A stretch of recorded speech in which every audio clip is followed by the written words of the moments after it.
Here we go.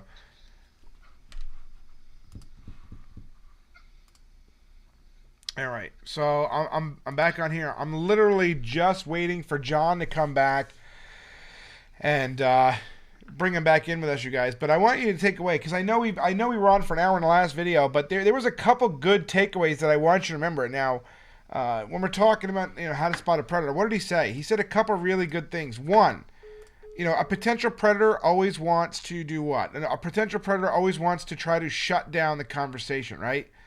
And as we deal with things on social media, I want you to remember that. I want you to remember that, it's always, what group of people is always trying to shut down conversation? What group of people is always trying to censor things? What group of people are the ones that are literally trying to, trying to do things that, aren't right? And, all right, John's back on here, so just, and, there you are. Okay, sorry about that, John. Let me just add you back in real quick. I was just, waiting for you to come out, so I was telling everybody, kind of rehashing real quick. And that's really odd, because that is literally the first time that has ever happened in all the time I've been doing this. I've never had to restart and restart my computer like that before. I can't hear you. Yeah, I cannot hear your audio.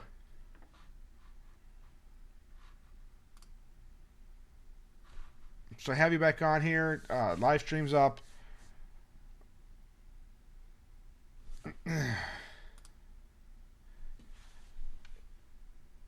Yeah, I still can't hear you. You see, somebody doesn't want this video to go on tonight. It's something we see often, right? The enemy doesn't want John to teach you guys, because after all, if you're educated and you can spot a predator, well, what is that going to do? It's going to enable you to protect children, to protect others. And we all know that the enemy doesn't want that. The enemy comes to kill, steal, and destroy. And I'm just waiting for John to get his sound fixed. I don't hear him.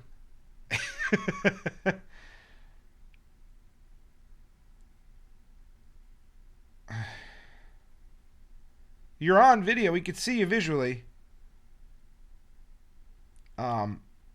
We had a couple comments about what appears to be Jim Jones' scenario in the church, and he got to see a couple conversations. So we got to talk a lot. And I'm gonna have John on more often, more than just tonight, for his insight and for him teaching. And again, I know he's working out the sound issues right now, but I'm just trying to fill dead air.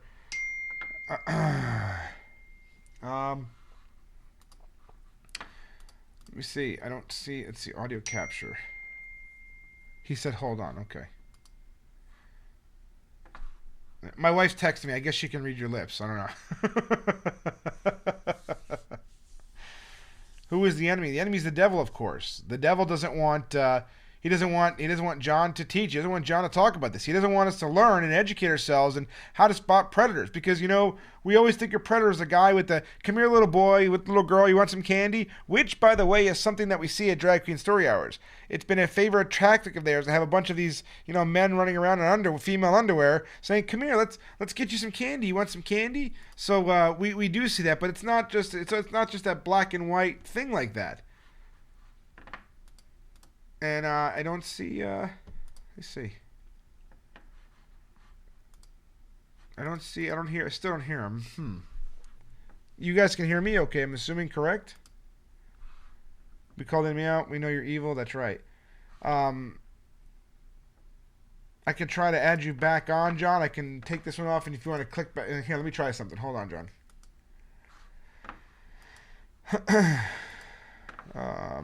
Yeah, I can't even hear you in here. Even on the video, I can't hear you in the window here, in the rendezvous window. So I don't think, it's not it's got to be. Can you change your audio to your computer audio or no? You did? Okay. He'll be right back. I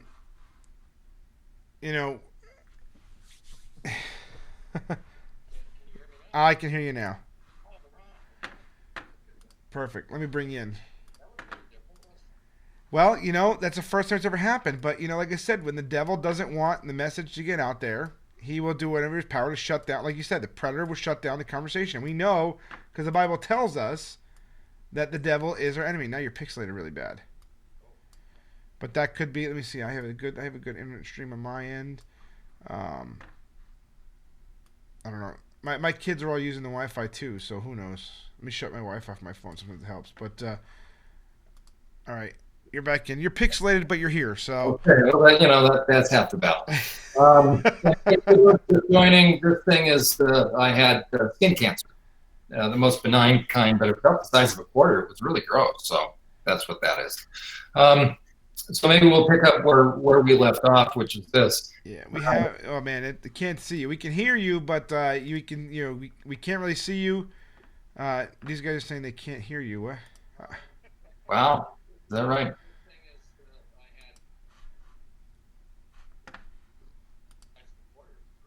Hang in there, folks. We'll get this. Yeah, I can hear you. I can hear you. I can hear you just fine. Okay, okay. Can't see you, but you can see like kind of a frozen pixelated image, but you're there. So I think the audio. I'd really like them to see you, but there's something weird going on here, and I don't know what it is. Well, we'll continue, and then at some point in time, maybe the tech will take care of itself. Okay, so again, we won't give Hugh any more time, but Right. again, there are some people, and for those legitimate people that are wondering, is this about homophobia, transphobia? Not at all. As a matter of fact, if somebody goes onto my Twitter page, which is John, without an H, John K. Euler LPC, or my Facebook page, I'm banned for 30 days because I had the temerity. Yeah, I wonder how that happenens. Right? So you know what to do. I just you're picked. I cannot believe that you're picked. Um, the audio is messed up like that. But anyway, go ahead. So your Twitter is what now? Oh, Twitter is John without an H, so short for Jonathan. John K. Euler, UHLER, LPC. And so you can scroll through there, and what I tell people that claim that I'm phobic is simply this: find some posts. Now, anybody can pick one thing out and try to misconstrue it. I never focus on lifestyles.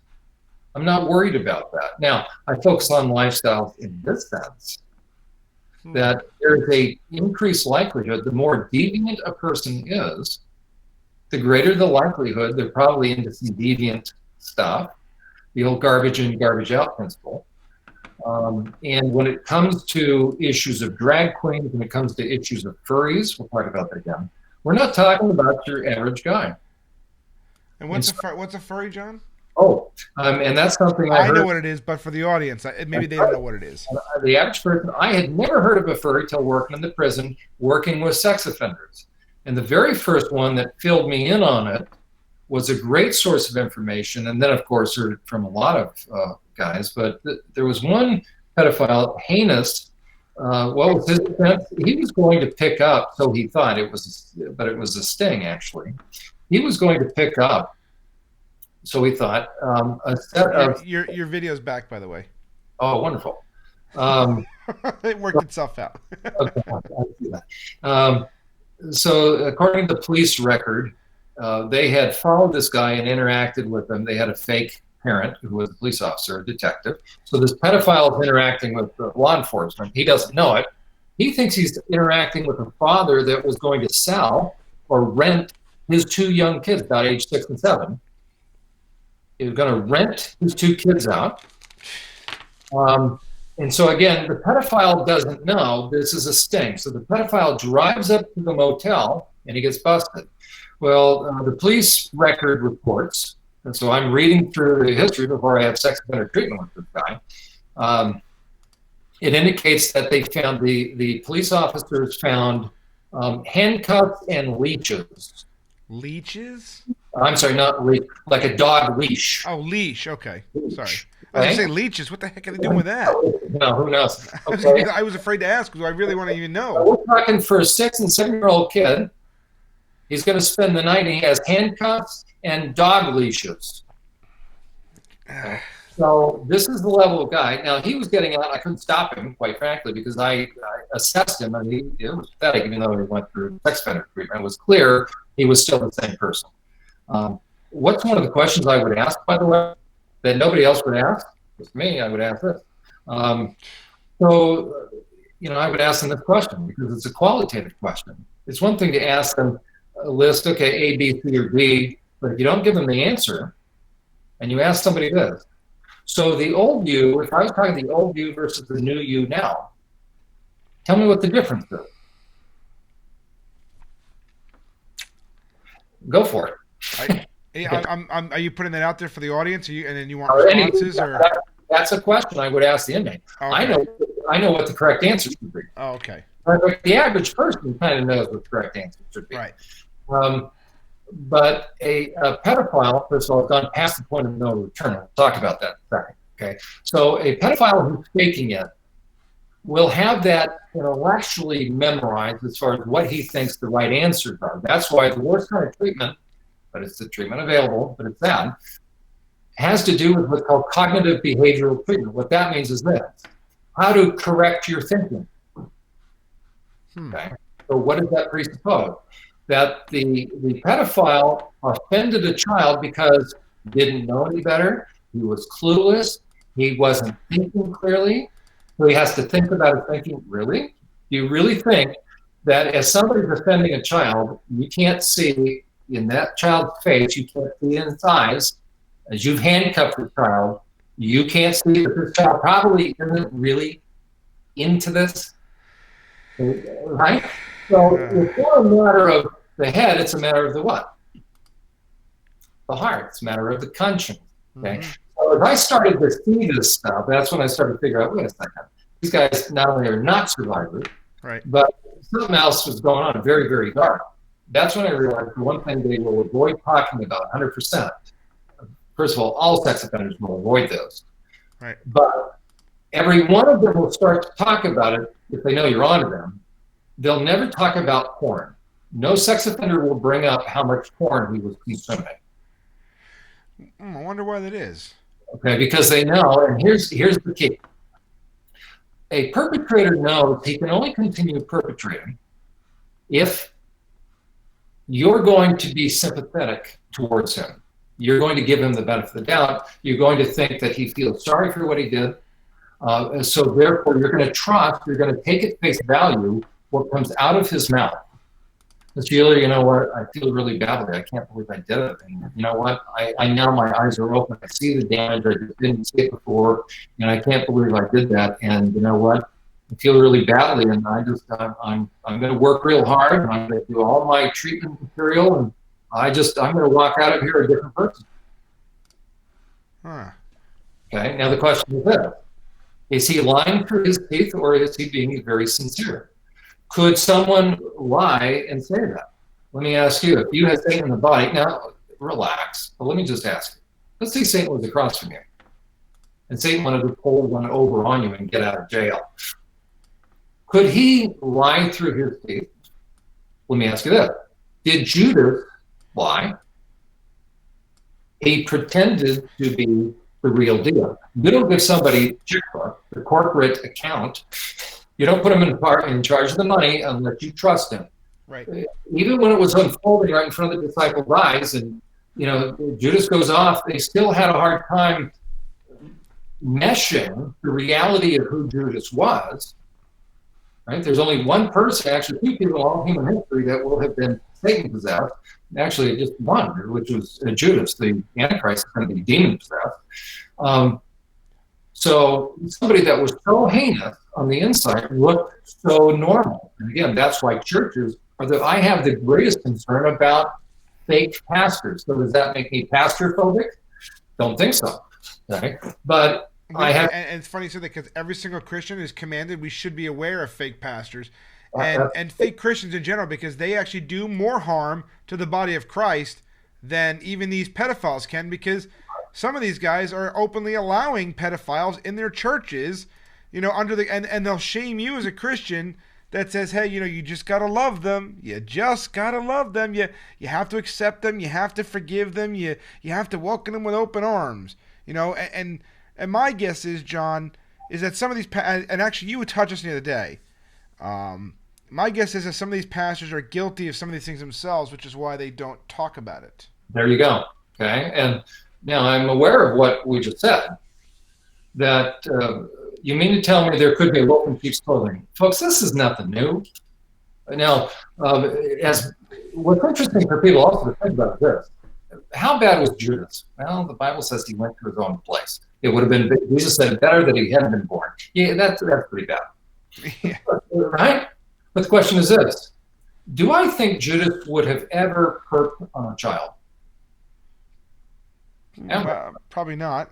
Okay, so that's food for thought, meaning how bad do you have to be to get to a point? And it's interesting this, when you look at the two different places that Jesus talked about if you offend a child, and here's the thing, I always thought that was theological, right? If you teach a child something inaccurate about the Lord and you mess him up, and and I'm not minimizing any of that.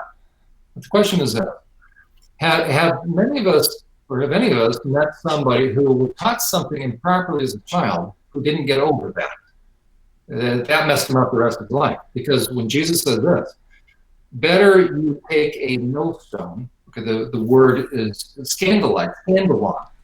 Okay, he says, better you take the biggest rock and drown yourself in the deepest ocean. What is it? You can drown in a bathtub. Yep. He's piling on this word picture, and it's dropped right in a little clip, and it almost doesn't make sense. But I'm convinced he's talking to perpetrators who are pastors, who are fake Christians. No Christian's going to perp on a kid. Which is funny. And I'm glad you brought that up because it's one of the things people talk about. These LGBT. Oh, these Catholics. Which I'm not Catholic. I know you're not a Catholic, John. So to even use that just shows the lack of intellectual honesty most people have. But they keep talking about this, ignoring the very fact is, you probably have at least the latest numbers. But my research, the last time I checked, is that homosexuals make up a little bit less than 3% of the population, but commit almost 33% or 1/3 of all child molestation cases. Those Catholic priests that these LGBT supporters like to bring up so much, they never talk about the fact that 80% of those priests were in fact homosexual themselves. They never ever mention that fact. Why do you suppose that is? There you go. And again, the fact that we brought that up, right? People are going to be screaming, "No, what's going on?" Am I ragging on homosexuals at that point? No. The question is this: how much do we care about kids, and how much do we want to protect these kids? If I want to protect kids, then get over my own issue, get outside of myself, and learn how kids are perked on. Don't give me this little. I don't care if it's a Baptist. I don't care if it's a Catholic. I don't care who you are. That's right. The question is this: how much do you care about this? And if you care more about your little pet thing, whatever you're into, if that becomes your focus, you're a fraud. You're either fear-based, and you never need to get over that because your fear is going to drive you to be blind by kids that are going to be perped on, or blind to predators. So we should be moving in toward, and all of us. So the real question is this. As a matter of fact, I put this out on social media, and I am staggered. I'm still stunned by this, and I've seen a lot over my lifetime. Just reading those files, you probably would have made me want to But I asked a simple question, and somebody can go onto my Twitter page or Facebook. I'm banned. And I have a quick screening tool. It's very simple now. I have my official psychological screening tool for ferreting out a predator, which is simply this. There are two pretty famous pictures, because they're real, of one's a drag queen, the other is a guy at a drag fest. But those aren't the only pictures. People try to say they're Photoshop. It's stupid. But these guys are naked and hugging a kid, and photographs are being taken. Okay. And so I simply asked this, and I started to ask specific people first, but then I started to ask groups. And on Twitter, you can actually, quote unquote, tag them. Well, I thought at first, it was going to be minutes before I heard from somebody. Well, crickets. Okay. So and when you first said that to me, because if you ask the question to anybody, anyone here, I mean, you asked it, and I was like, I can give you an answer in 2 seconds. Boom, done. There you go. Okay, so let me do, and somebody can go on my Twitter page and you'll see it. Scroll down far enough, you're going to see it because I use it all the time. Why? Because now it's so staggering in terms of it's so easy. And I'm still trying to process in my own mind, because I'll tell you how many groups. As a matter of fact, we'll put it out right now. Okay, the question is this. So I have pictures. Go onto my Twitter page or Facebook and scroll on. I'm actually going to your Twitter right now. I'll do a screen. I'll do a screen. There, good. Because I repeat it all the time. And so the question is this. If you want to have a good ballpark figure as to whether or not you're talking to a legitimate person, there you are, or a fraud. Let me see if you put it up. Yep. Oh, not yet. Let me go. I gotta go. I gotta do a screen grab. Here it is. And this pertains. The first question pertains online. Okay. Right. Will you 100% fully identify yourself? All right. Here you go. It's up right now, John. So here's your Twitter. So where are we going here? How far down? Two questions. Okay. You'll see that's the two guys along with the unicorn. Folks are going to need to know symbolism. Unicorns are one of the key symbols, the rainbow and unicorn. But when you start seeing unicorn, that is pedophile.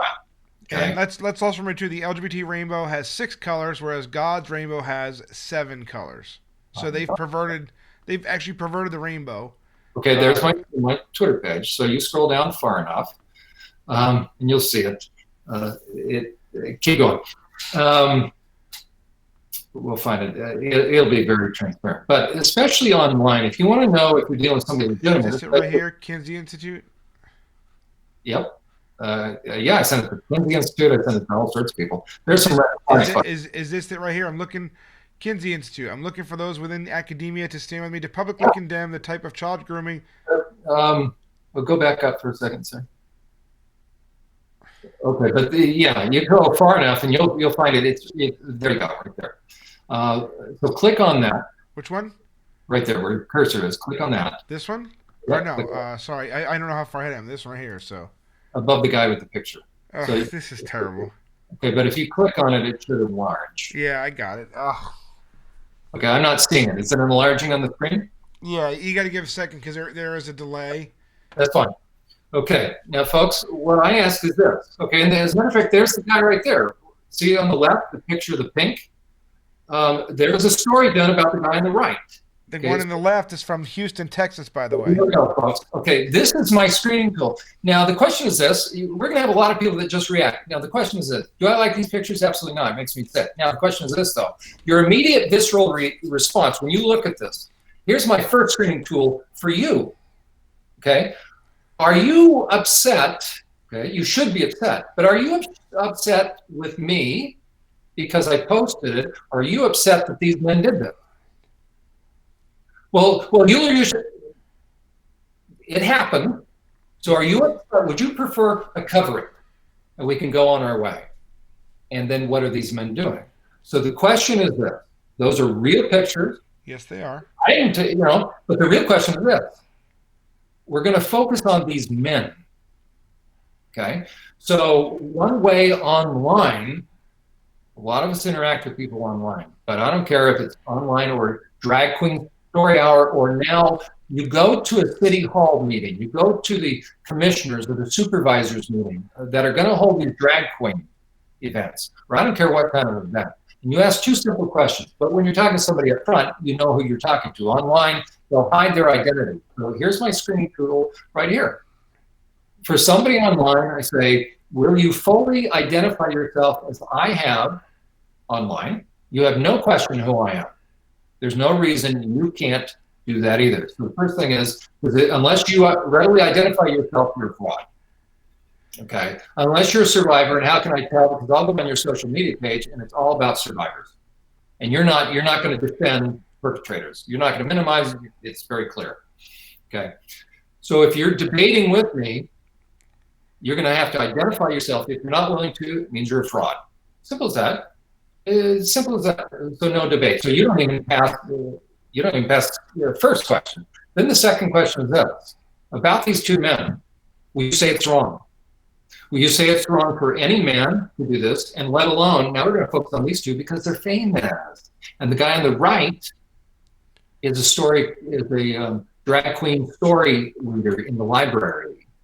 Okay, so the question is this: are they wrong? Will you call it out? Will you say this is grooming? Will you say this is sexual exploitation? More than this, will you call out these men and say that they should be arrested and charged criminally with corruption of minor?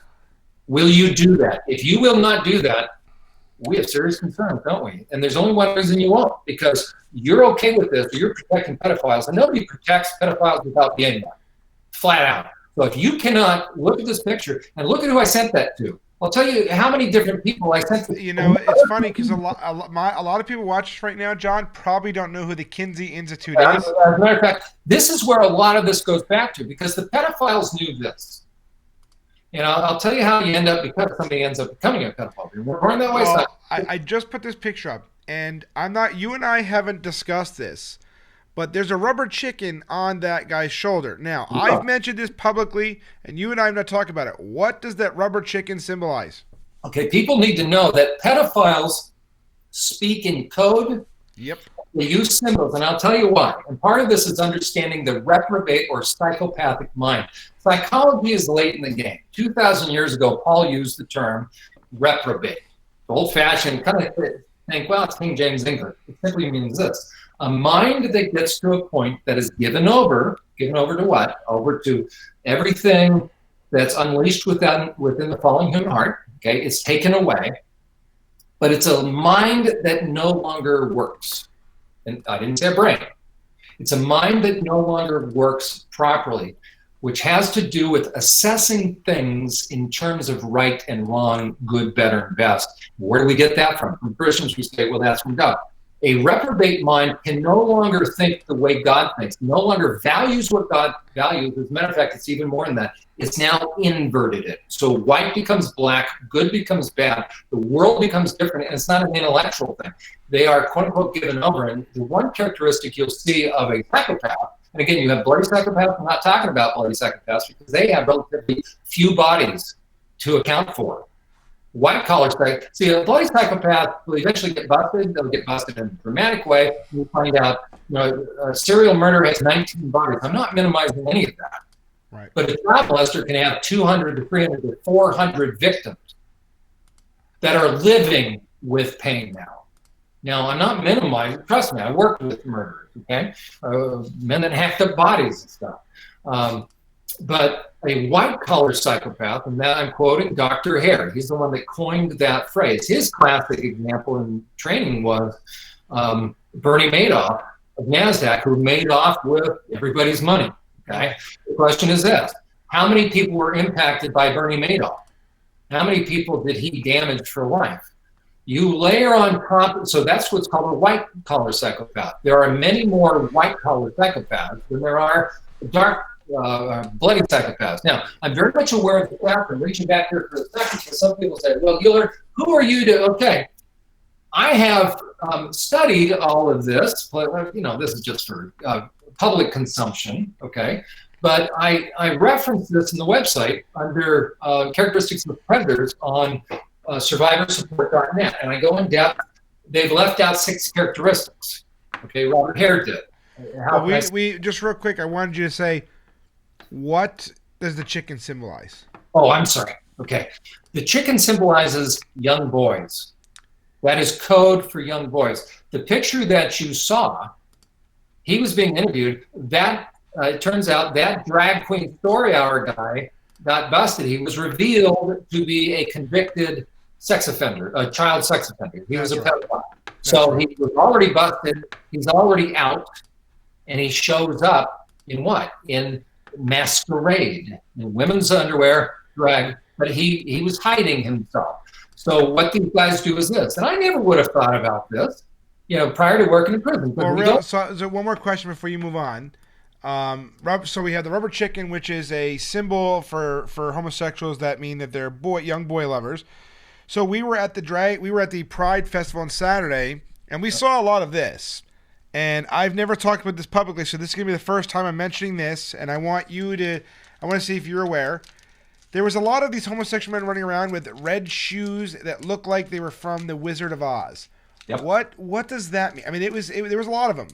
So when I saw that, it meant something. What does it mean to see the red shoes, like the ruby red slippers? I think that's what they're calling them. Yeah, at the very least, I've heard different things. I'm going to give you the most conservative uh, perspective you can take to the bank.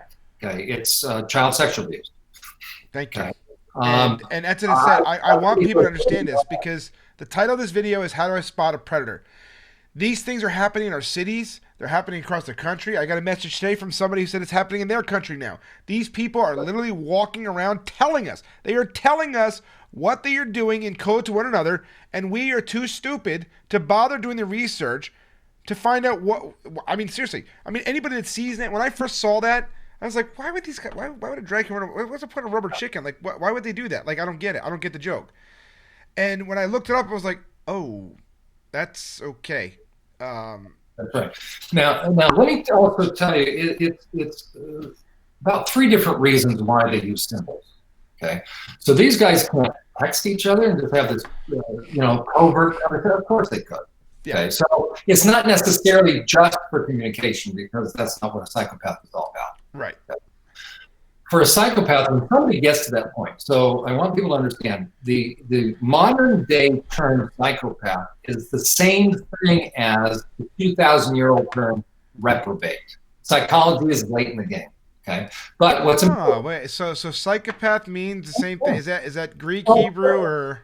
Right? Well, it's Greek. Psychopathy, pathos, Right. pain, and it means you have a problematic soul. Okay. Well, that's interesting because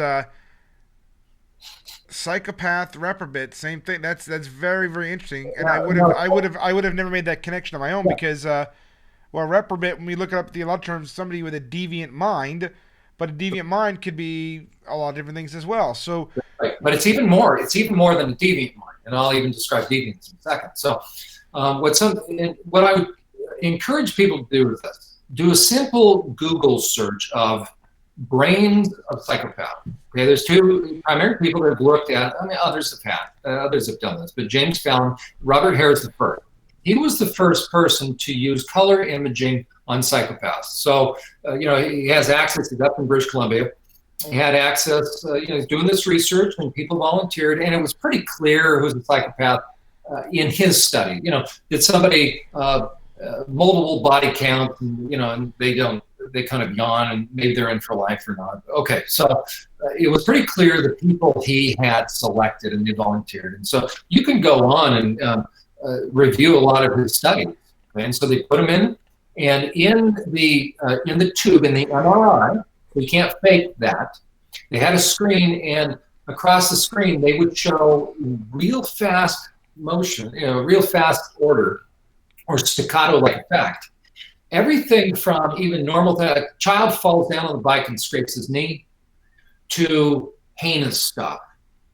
And so what they're looking for is normal human reaction versus a psychopath reaction. Do they react the same way? And there's a couple different things.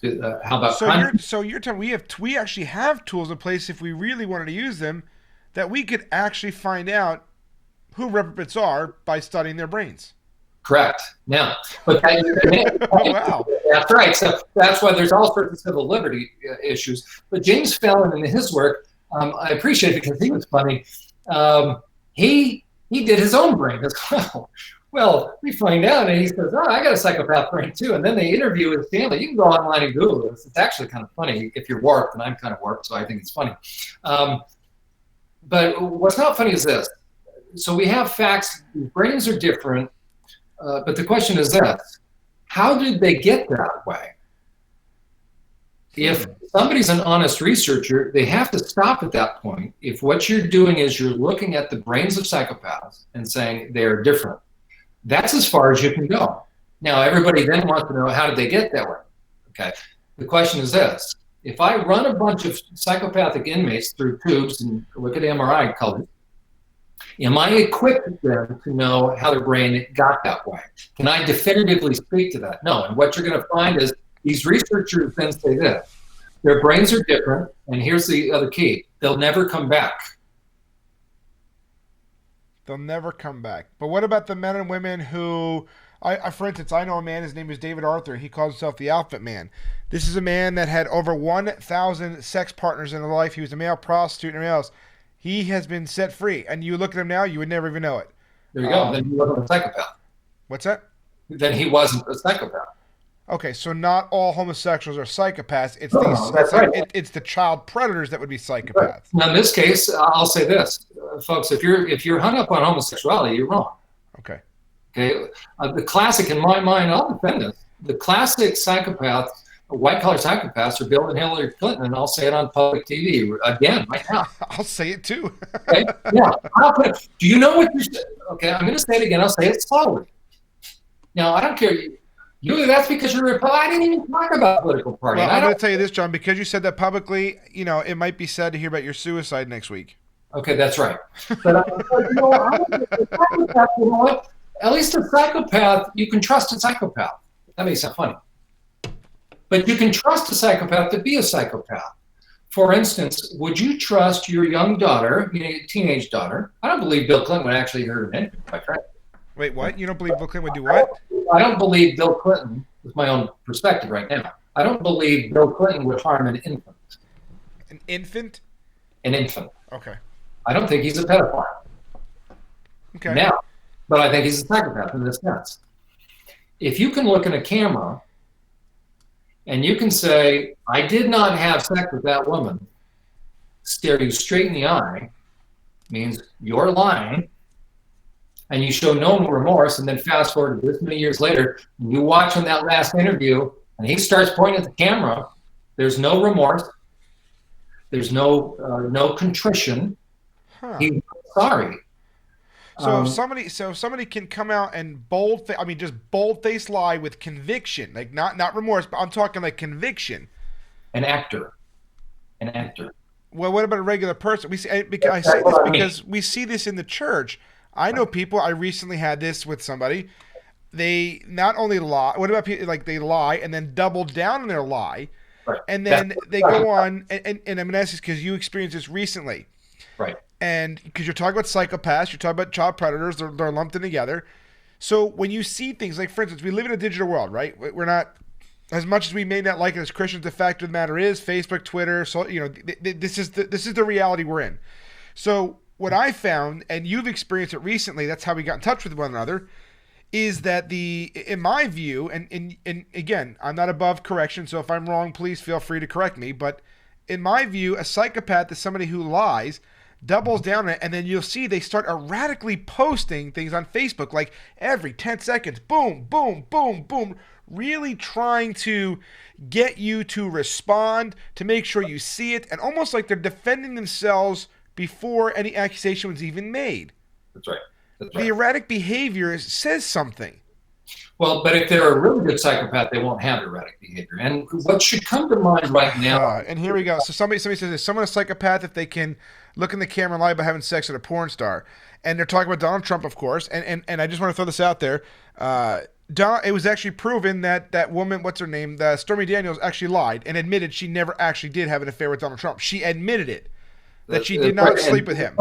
And we're not talking political party, okay? So I know. It's just that people keep saying, they do that. You did that? Well, I don't care. If you have a perpetrator that's a Republican, I'll call him out as well. Well, that's what she's asking. In your opinion, is Donald Trump a psychopath? In your opinion? No, and I'll tell you why. Because he wouldn't be doing, here it is, because he's going after child predators. You wouldn't be locking up child predators.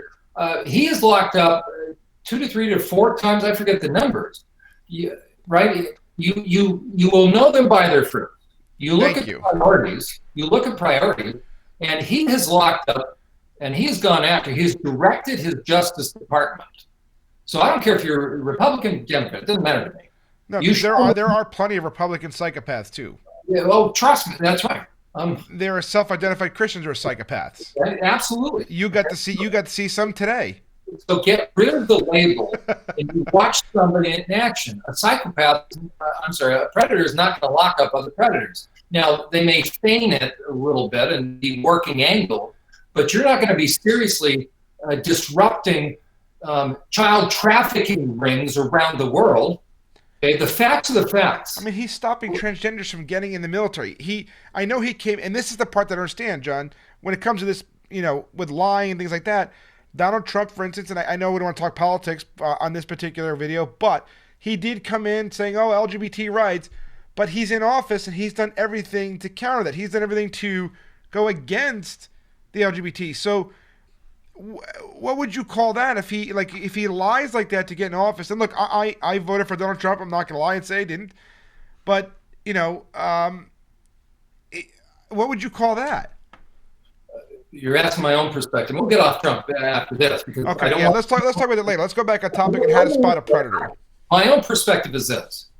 It is less politically advantageous to say you're against alternative lifestyles. In this day and age, you're not going to get additional votes, all things being equal. You're in for a heap of trouble. So you're talking about the difference between like a political situation versus I did not have sex with that, like just. Right. So my own sense about Donald Trump, I don't know him obviously, is that he found out some information about 7,000 pedophiles been locked up since Donald Trump took office. That is a fact. Okay, right. You just work the numbers. I don't have the numbers in front of me. But 7,000 pedophiles been locked. That is a lot of pedophiles. Yeah, I've seen charts. That's a lot of pedophiles.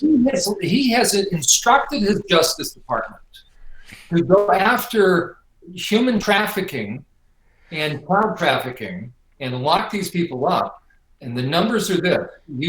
I think it is in his administration within the first year. You combine, I've seen different stats, but somebody has to be able to get the numbers. Somebody did. They just said 7,000. Okay. What I've seen is, and I think it's reliable, but it's just numbers. You take Obama and Bush together, and I think Trump has locked up more within 4 years than they did in 12, if I recall correct. Okay. So you will know them by their priorities. He has nothing to benefit from locking up predators. Wow. So why would somebody go after that? So within his first year, he locked up 1,500 pedophiles nationally, and he's actually I'm looking up here real quick. He's addressing human trafficking. He's actually working for human trafficking, and that I didn't even know this. I honestly had no idea that this many pedophiles were being locked. I didn't even know. Yeah. So again, that's not. So if that's true, and Donald Trump is doing this, and our political system is doing this, why are we finding drag queen story hours not only being perpetuated and these pride festivals being endorsed and encouraged, but right down the open?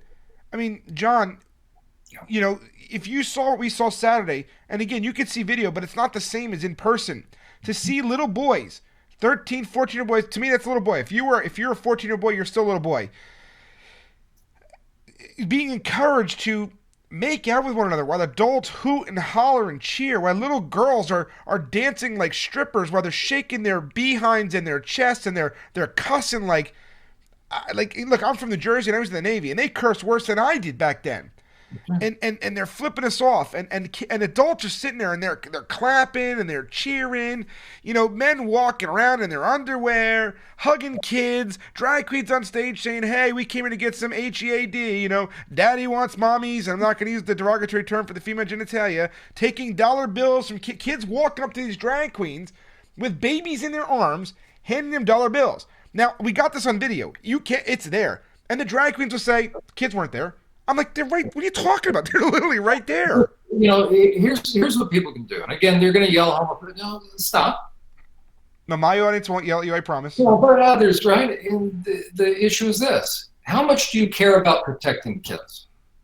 I'm always going to bring it back to that. Don't start yelling phobic or whatever. The question is this. How much do you care about protecting kids? Do you care more about your little pet issue?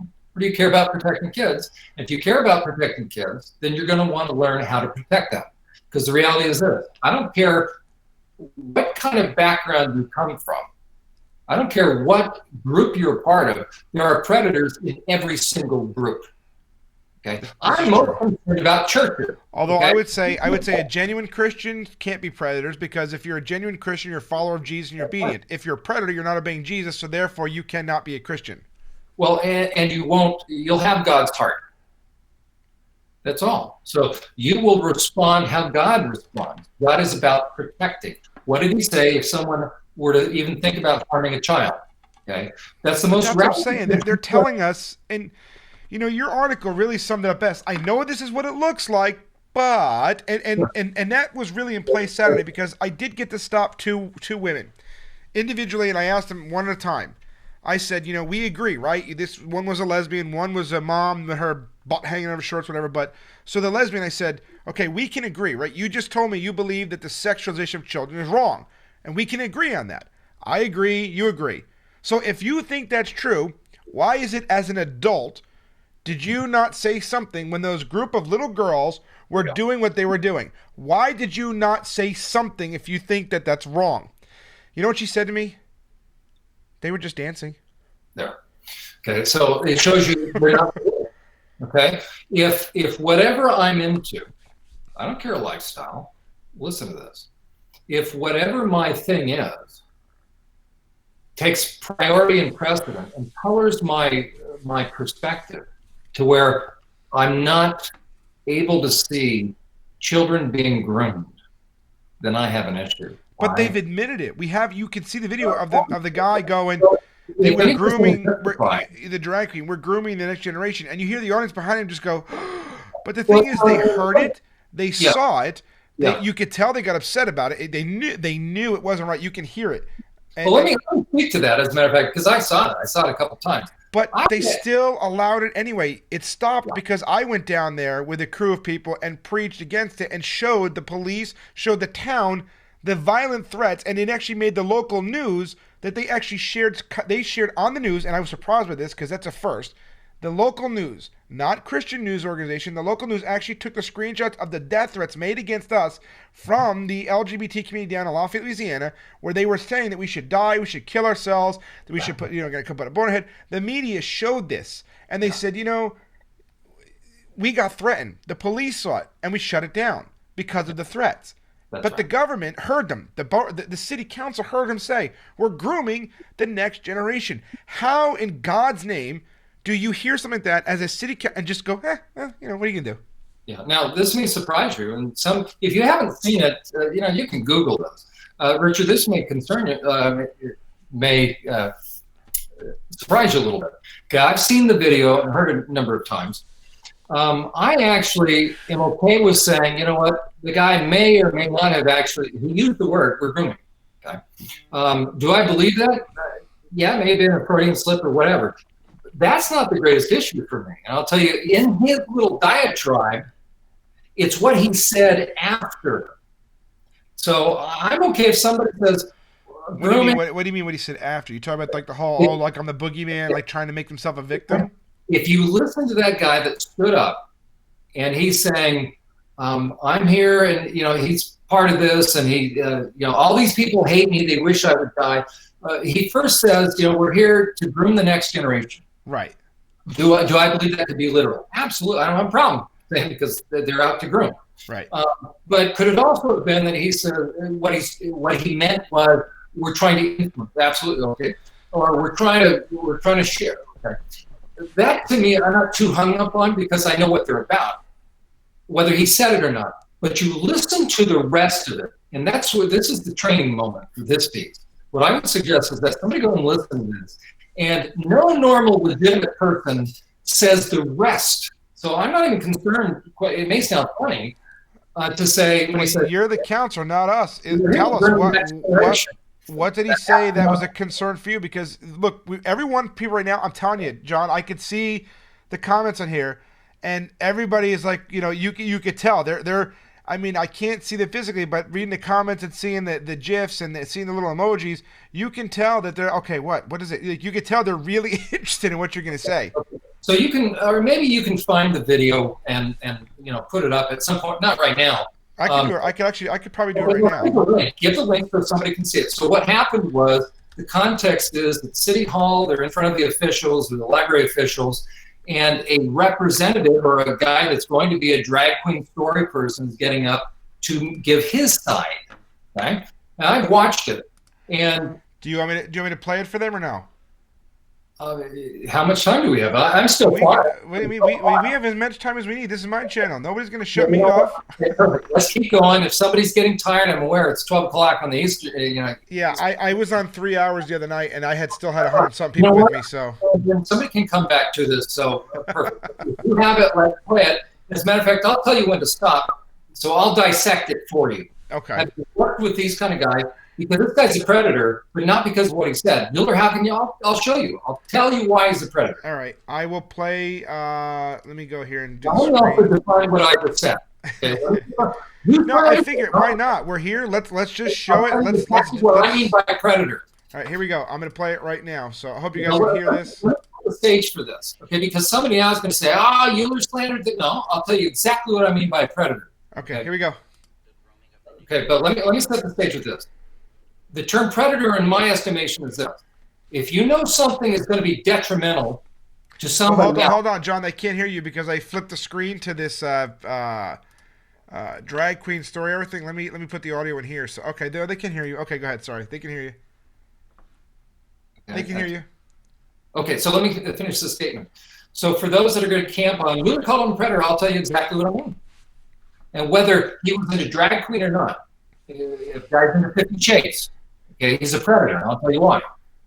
If somebody knows that his actions are going to be detrimental to somebody else, and you pursue that, then you're a predator. Ah, I see. You are then going to benefit from the pain and from the negative impact that you are going to have on the other person. That means you are there for your own interest. You're a predator.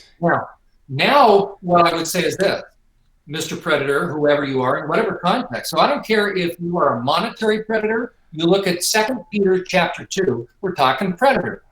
If somebody's after your bankroll, he's a predator. If he's after your house, he's a predator. If he's prowling and wants your stuff, he's a predator. Now the question is this.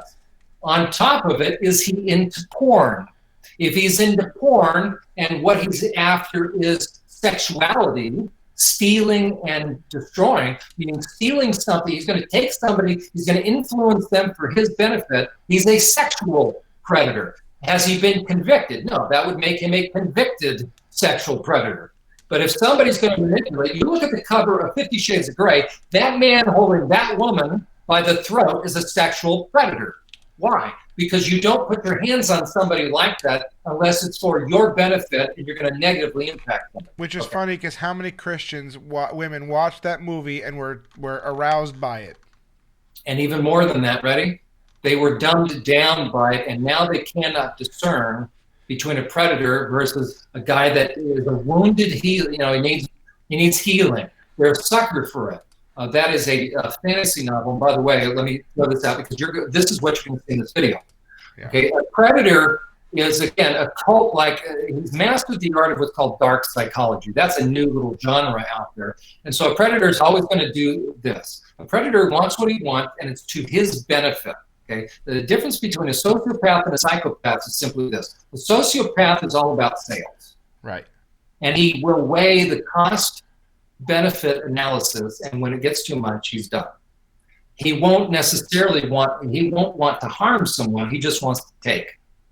A psychopath derives satisfaction not so much on what he's getting, but the process of harm. That's the difference. That's why for a sexual predator, it's not about sex and it's not about lust. Once a person becomes deviant, and that's what they count on. They count on us thinking it's about lust. It's not. If it was about lust, then they wouldn't use an object. If it was about lust, you can't find a child attractive. Once you become twisted, so the reprobation process, the process of becoming a psychopath, is once a guy gets into porn, there are stages and progressions. As a matter of fact, on survivorsupport.net, you go under the tab Insights, and there's a couple of tabs. One is the difference between sexual addiction versus a predator. I put hours into this, right? So if you want to know the difference between somebody that's addicted versus somebody that's a predator, I'll summarize it, but it's extensive in there. The difference is this. A sexually addicted person doesn't like what they're doing, and they want to stop. Wow, that is a lot of insights you got there. Yeah. But a Wow. psychopath doesn't want to stop, because here's what happens with a psychopath. Whether a white-collar psychopath that's into money, but I've never come across a psychopath yet, a white-collar psychopath that isn't into deviant sexuality at all. Bernie Madoff, that I don't know. But every other one that I've ever dealt with, you got porn, and you got a ton of porn. That's how they go dark. And when you watch the progression, so to understand a sex offender, to understand a sexual deviant, and here's the thing they want to shut down. Here's meaning this information they don't want out there. Nobody's researched this because they know this. They can only do what they do and continue doing what they do if you will feel sorry for them and you have misplaced sympathies. Now, that should sound familiar to people that not just dealing with sexual psychopaths. How about domestic violence? It's the same thing. You take a domestic violent person and layer on porn, now you also have a sexual predator. You take a cult leader and you have these same things. The first and foremost thing that a predator has to do, because they want what you have to your detriment. Okay, a sociopath just wants your wallet, but they won't violate you to death. So we call them a used car salesman. Okay. But they won't harm you. A psychopath is more interested in the satisfaction of the process. How does that come about? Little by little, their brain inverts, their mind, I could say, as their brain, which has been in the news actually. I think last year it was talking about how the brain does change when you consume and watch pornography. It does change. There you go. And there's some people that are going to say, oh, MAPS, minor attracted person. First of all, that is a lie. That's a man-made deception, and I can prove it. Ready? So there's certain researchers will say their brains are different. Of course they're different. I'll show you. Ready? But what he won't say is this. You put up scans of psychopaths, you put up scans of porn addicts, and you put up scans of the people that you're calling minor attracted people. Ready? It's really similar. Yeah, they're using the same playbook as... I'll tell you how somebody becomes a pedophile. Porn. 100%. Let me say it again. You have no sex offender without porn. It's all porn. Now, I told my wife you had said it the other day, and she didn't understand that because there are lots of men and women out there right now that watch porn that don't offend like that. They haven't gone far enough yet. Now, does that mean every single person is going to be a Ted Bundy? No, but I'll tell you exactly. Now, and other people said this. You've got issues. You really have an issue with porn. First of all, if you think the porn nowadays, do I look at porn? No, could I? Absolutely. Every time you turn on the computer, men, it's waiting for you. It's there, right? Okay. But if you look at porn, and the year 2019 is the same as in the 1970s. Okay. Well, can you imagine 50 Shades of Grey, what it would have been rated in the 1960s or 50s? Probably rated X. Okay, but they sell it at Walmart now. Okay. Okay. And that's a good point. And John, I don't know if you've ever done the study on history of like culture and whatnot, but every single society from our study and understanding that's loosened up their sexual mores, that was pretty much the nail in the coffin for that culture and that society. Right. Now, every single time. Right. Now, are you a prude for saying it? No. The reality is this. And is that homophobic? No. I don't care what a guy is into. What happens is this, and this is where I studied it up close and personal, where no outside researcher could. Now, does that mean I'm better than an outside? No. If they could have a set of keys and spend 11 years, they would love to. So that's why I felt I've got a unique opportunity. I've got an obligation to dig deep. Why aren't my counterparts? What do other psych staff in the DOC have opportunity to do what I did? Of course. Yeah. Why don't we do it? But it's just like what we do in ministry. Everybody could do what we're doing, but no, not everybody does it because it takes a thick skin and it takes somebody. You know, we prayed about this, and this is probably you'll relate to this, John. You know, we prayed about this a while ago and said, God, you know, why? Why did you have to put this ministry on me? I don't want this. This is disgusting. I mean, to see what they're doing to these children, it makes me angry. Why would you put this ministry? Why would you give me this ministry to do? And you know what the Lord told me? Because you can handle it. Okay, and yeah. And the same thing goes for you. Can everybody do it? Sure. No, they can't. It takes somebody who God has anointed to do these things that can stomach what they see, what they read, and I can only imagine what you've heard from the mouths of some of these deviants. And the denial. Okay, and so here's the other thing. I've heard, well, people, if you tune in next week on Survivor Support, I have my own channel. Okay, I'm going to interview one of my coworkers, Dr. Mary Lou Singmuth, and we'll talk about what it was like together. Like Ken Herdman volunteered to come on. He was a treatment specialist. So it's very, very unique. It takes a toll on you. But the question is this: why was I the only, as far as I know, and I interacted with all sorts of psych staff all throughout. There's 27 prisons, at least there were, in Pennsylvania. Okay, so you get to know each other. You go to conferences. But at least within SCI Somerset, I was the only psych staff that had a big classroom-sized whiteboard. They came through. They said, "Hey, there's an extra whiteboard from the warehouse. Anybody want it?" No. Yeah. Well, I became known as the nutty professor. As a matter of fact, I don't know if you can see it behind me. We got all sorts of charts. Okay, I don't know. Can everybody see those charts? Okay. We had a ton of them. And as a matter of fact, on the website, survivorreport.net, we're going to start to walk through all of these charts. The question is this. The same thing for my coworkers. They used to say, "Why do you do this?" Meaning 8 in the gate, you could be out of here, just go through the curriculum. You're always rushed because you're always spending time doing charts as well. Well, number one, I did these charts to hand out to the inmates. We would go over them. They were the most useful thing for these inmates. Okay, but I had to know. That's why I can say my stuff is reliable, because I was driven to know. My other coworkers weren't. That doesn't mean they're bad. What it means is this. Right, no, but everybody's unique. I mean, look, every single major discovery in science and psychology and all these things here was done by somebody. Somebody has to do it. Somebody's going to be the one to bring it out there. I mean, that's just how discovery happens. So I get what you're saying, and you don't have to. I think most people, I don't want you to feel like you have to defend that. No, my audience is very, very different than the typical audience you're probably used to. In that, the fact is that, like I said, just to give you an idea, John. So I don't know. Again, you're probably used to the lukewarm, limp-wristed type Christian, but the people that follow our ministry, I expect our people to be biblically sound and biblically literate. I expect them to know who Jesus is. I expect them to have discernment, because after all, we are a ministry that is known. Pastor Dale Walker's wife, when she first met me, said, "Hey, your words for Christ, you're the guys that are bulletproof." I thought that was a huge compliment.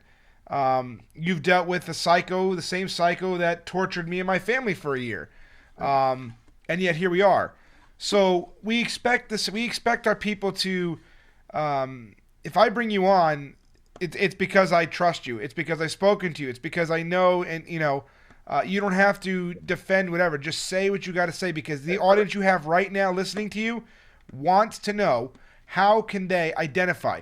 What do we do? I mean, we've been successful thus far in starting Drag Queen Story Hour down, but not everybody has a luxury of being able to travel the way we have. Not everybody can stomach seeing, especially women. We had women Saturday break down in tears because of what they saw was happening to these children. We have our mayors, our council people. We have mega church up the street, these things happening with their heads literally buried in the sand, doing nothing, while our children are being turned into sex objects for a bunch of perverts. So what can we as a church, and you're as a clinician, I don't know if that's the right term or not, but how do we recognize this, and how do we translate that in a way to make it relatable to our lawmakers, our city council people? I mean, this has got to stop. I mean, what do we do for the churches? Like, what do the churches need to hear? And this is going to segue me into what Church Protect is about, Survivor Report is, because you guys, listen, we could come out and preach. This is the man right here that you want, your churches need him, somebody like him, to come out there, because you know what? Because he's exposing this. Okay, I want you to think about this. He's exposing this. He's been in Christian Post. Other people have cited him. He says Drag Queen Story Hour, and he's absolutely 150% correct. Now, do you think the liberal counseling world, and make no mistake about it, and John can probably confirm this, the majority of counselors, social workers, psychologists are in fact liberals who are trying to push this sexual deviancy on society? Right, John? Would you agree to that? Would you agree with that? That's correct. Okay. So this is a man, a Christian guy, okay, who is a counselor, who's trying to shed light on these things, who has worked with sexual predators for over a decade. He is somebody that we should be listening to. He is somebody that we should be inviting into our churches so we could say, hey, John, how do we identify these predators? Why is it important? I mean, look, just don't take your children. We hear that a lot. Just don't take your children to these things. And, what is it that you, like, for instance, I know you're developing a program to train churches. But why isn't it, because I believe as a minister, and I want to bounce off you as a counselor, the church is called to be the salt and light of the earth, right? We are the salt and the light of the earth. And we're doing nothing. We're literally, I mean, yes, we have a remnant of us that are out there, but by and large, the church is silent on this. But I believe it's because of some of it is because of a lack of education, and I know you said that a lot of it is also, and this is where I want you to go next too, by the way. In your opinion, in your educated opinion, why do you think, aside from apathy, because we know that that's some of it, what else is the reason why? Because Christians like myself, the thousands of men and women that follow our ministry, all themselves pulling the hair of the head. Why are the churches doing nothing? They know what's going on. They see it. They can't deny it's happening. Why are they still allowing it to happen?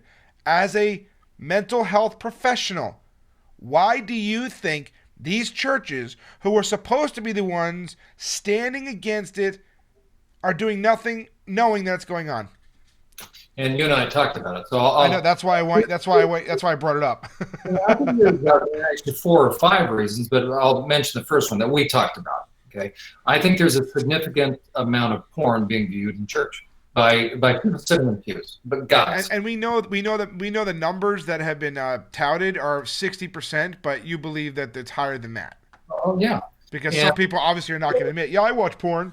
Yeah, and that's the whole problem. When you start researching porn, effects of porn on people or sex offenders, the question is, part of the thing is reliability.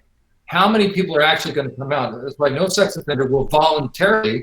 And one of the things I tweet about is this: researchers will come up with all these reasons why guys offend, and then I ask this: did we ask about porn?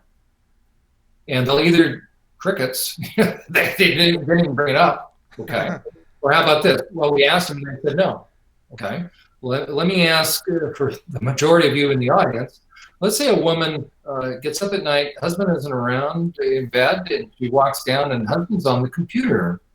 And all of a sudden she sees, he doesn't see her behind him.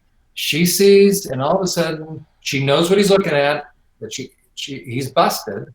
He doesn't know it yet. And she does something like, or, hi, honey, what are you looking at? What's he do? So I'm not talking homosexual guy. Okay, what does this guy do? He does exactly, he turns around, right? He shuts the computer down, but he'll always say this, what?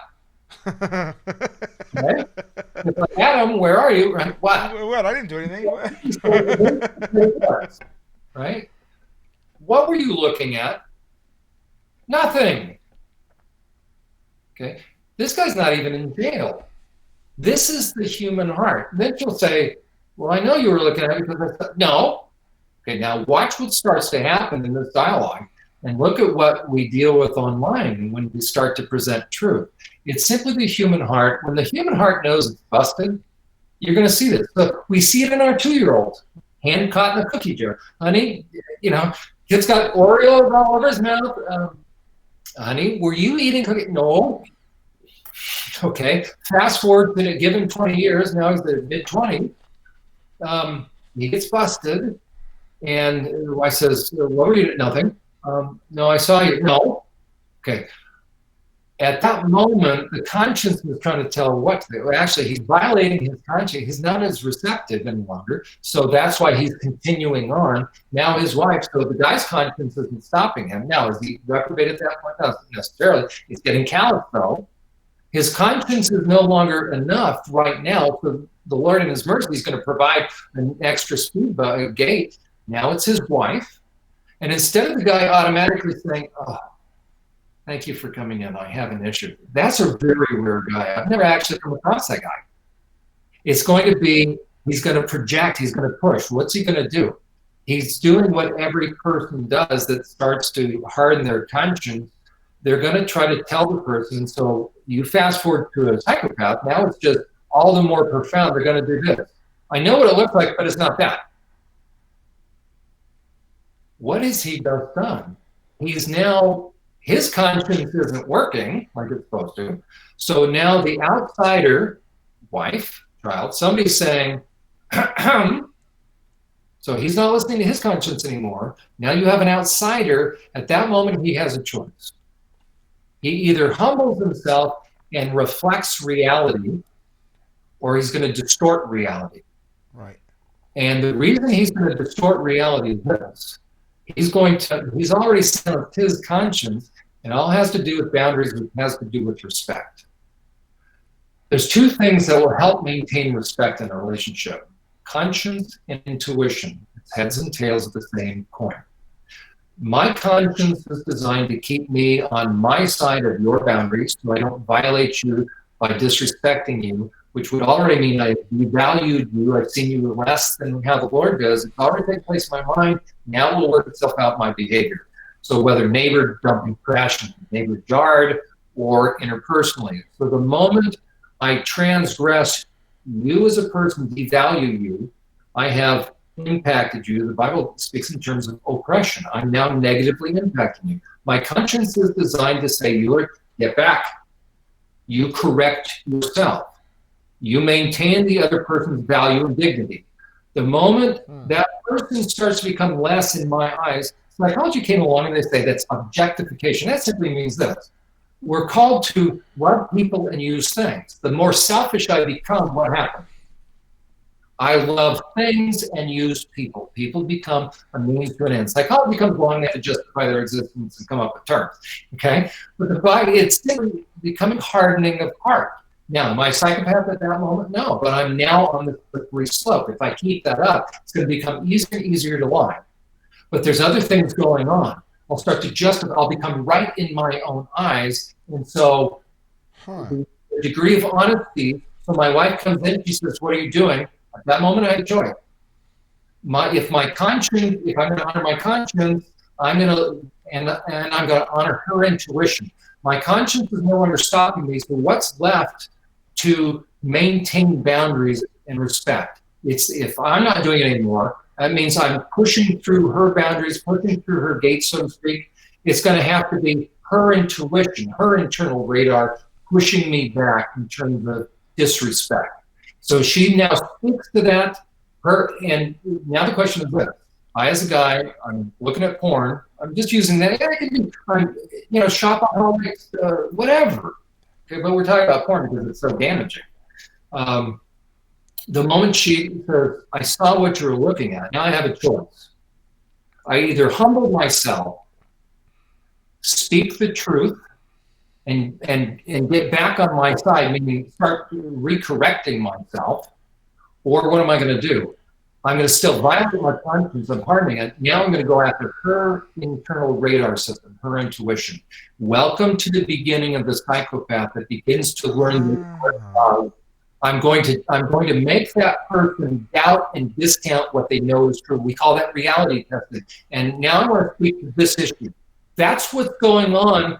Whether it's guys that are taking money from, so I don't care, again, what venue, what type of crime. Unless I point a gun at you, the question is, how do I rip you off? And I can rip you off financially, but I can rip you off sexually. I promise things, so I'm working it. A used car sale, it doesn't matter, but in this case, it has to do with sexuality. That's the issue. And if we had time, and if you were to listen to that video, the guy says, we're here to drag queen guy at the city hall. I think people better start making the time because. But here's what I want people to hear. He says, we're here to groom, and I understand, listen, I'd love to camp on that, I could, but that's not the real issue.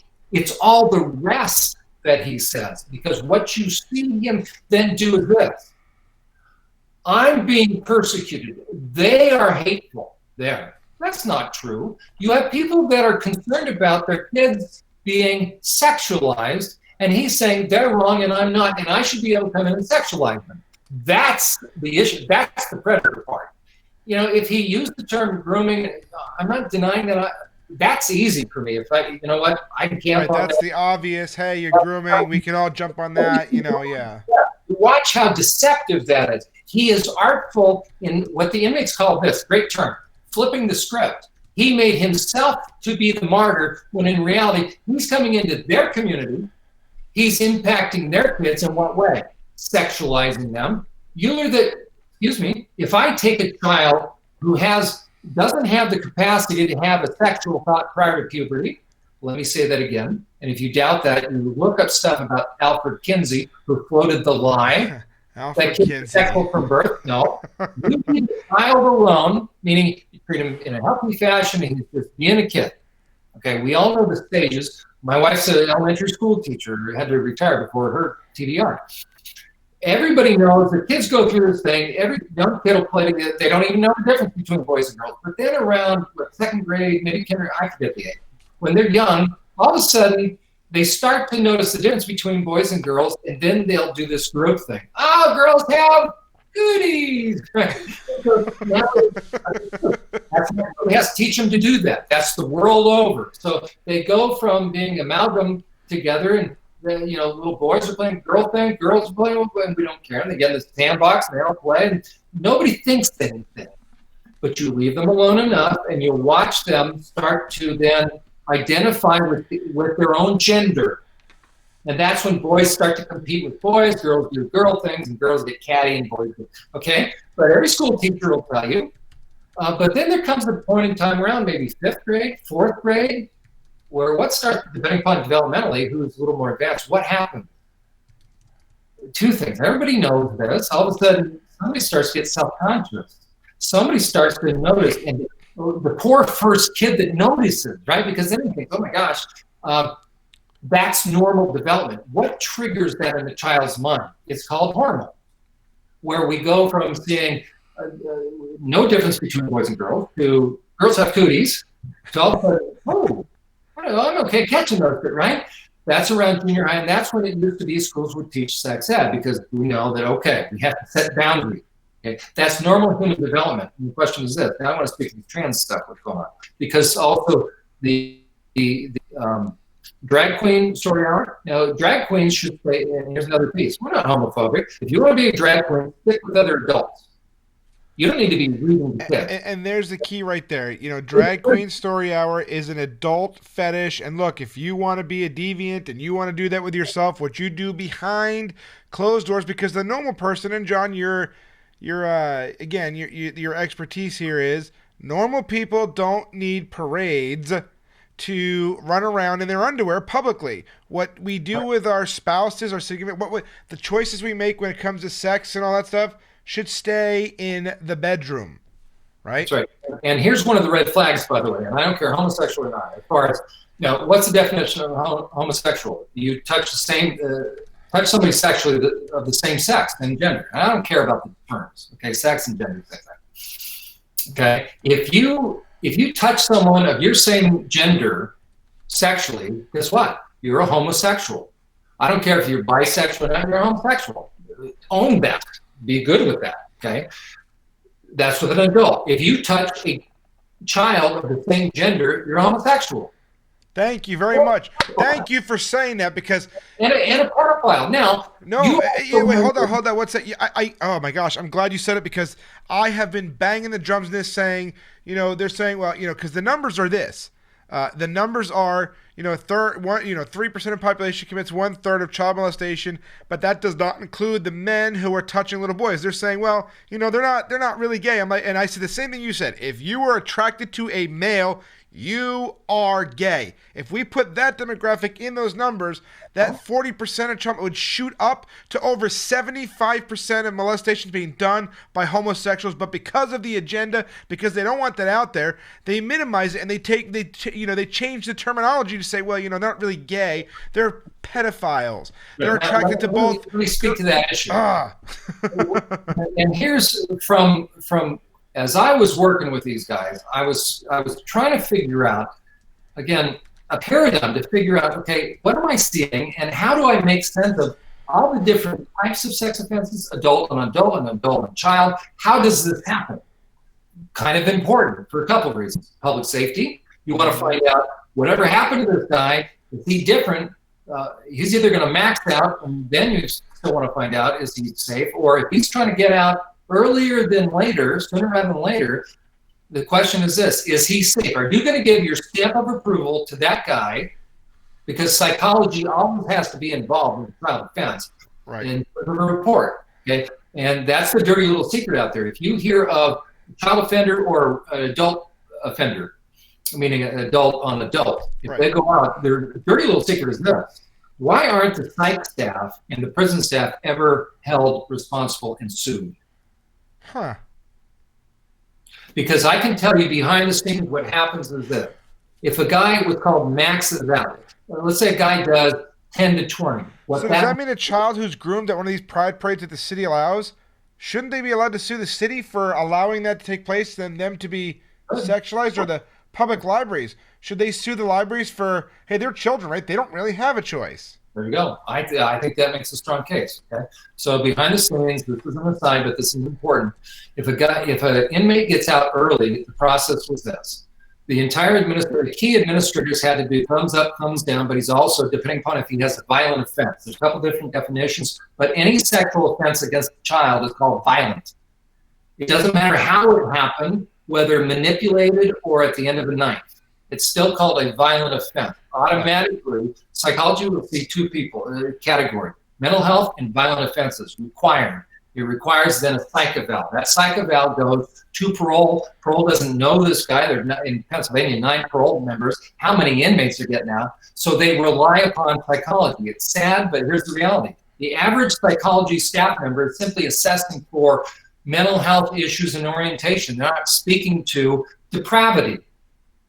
Well, what got the guy in? If the guy could figure out the difference between right and wrong, and that's the difference between mental health. Let me speak to that. The difference between a mental health issue as far as he committed an offense because of mental health versus he knew different, because every one of them will say, oh, guilty but mentally ill. There are a lot of them.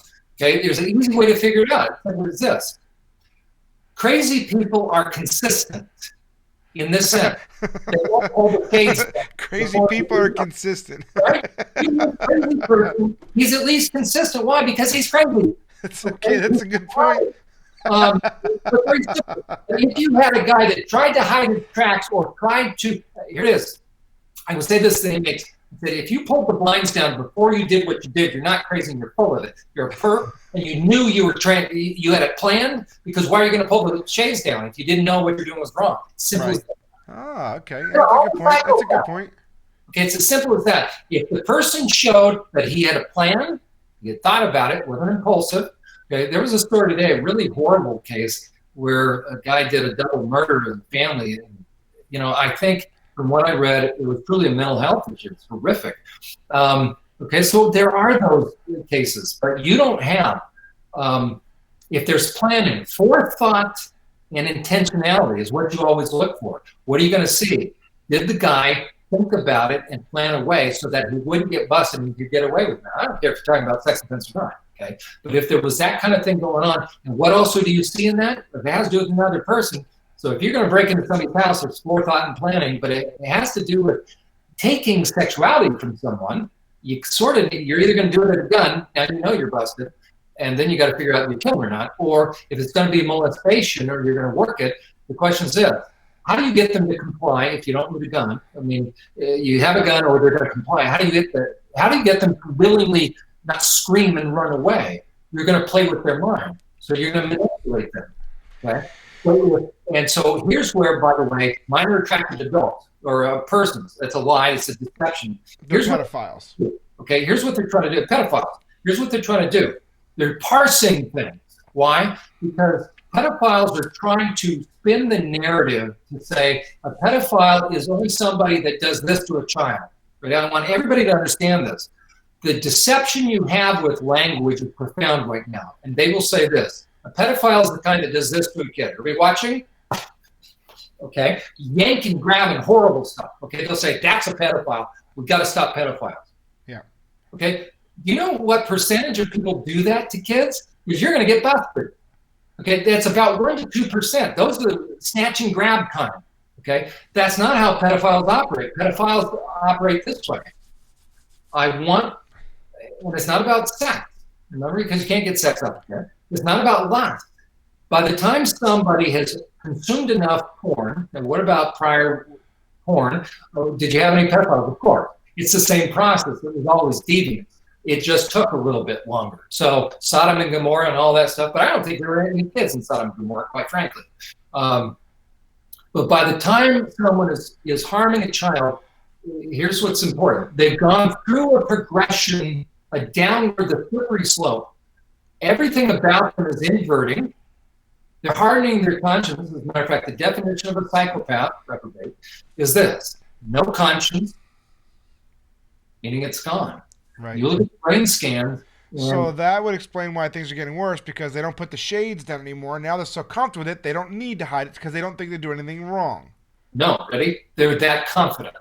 So they've turned from, hey, listen, we got all these pride praise, but let's not go too crazy, because they knew it was wrong.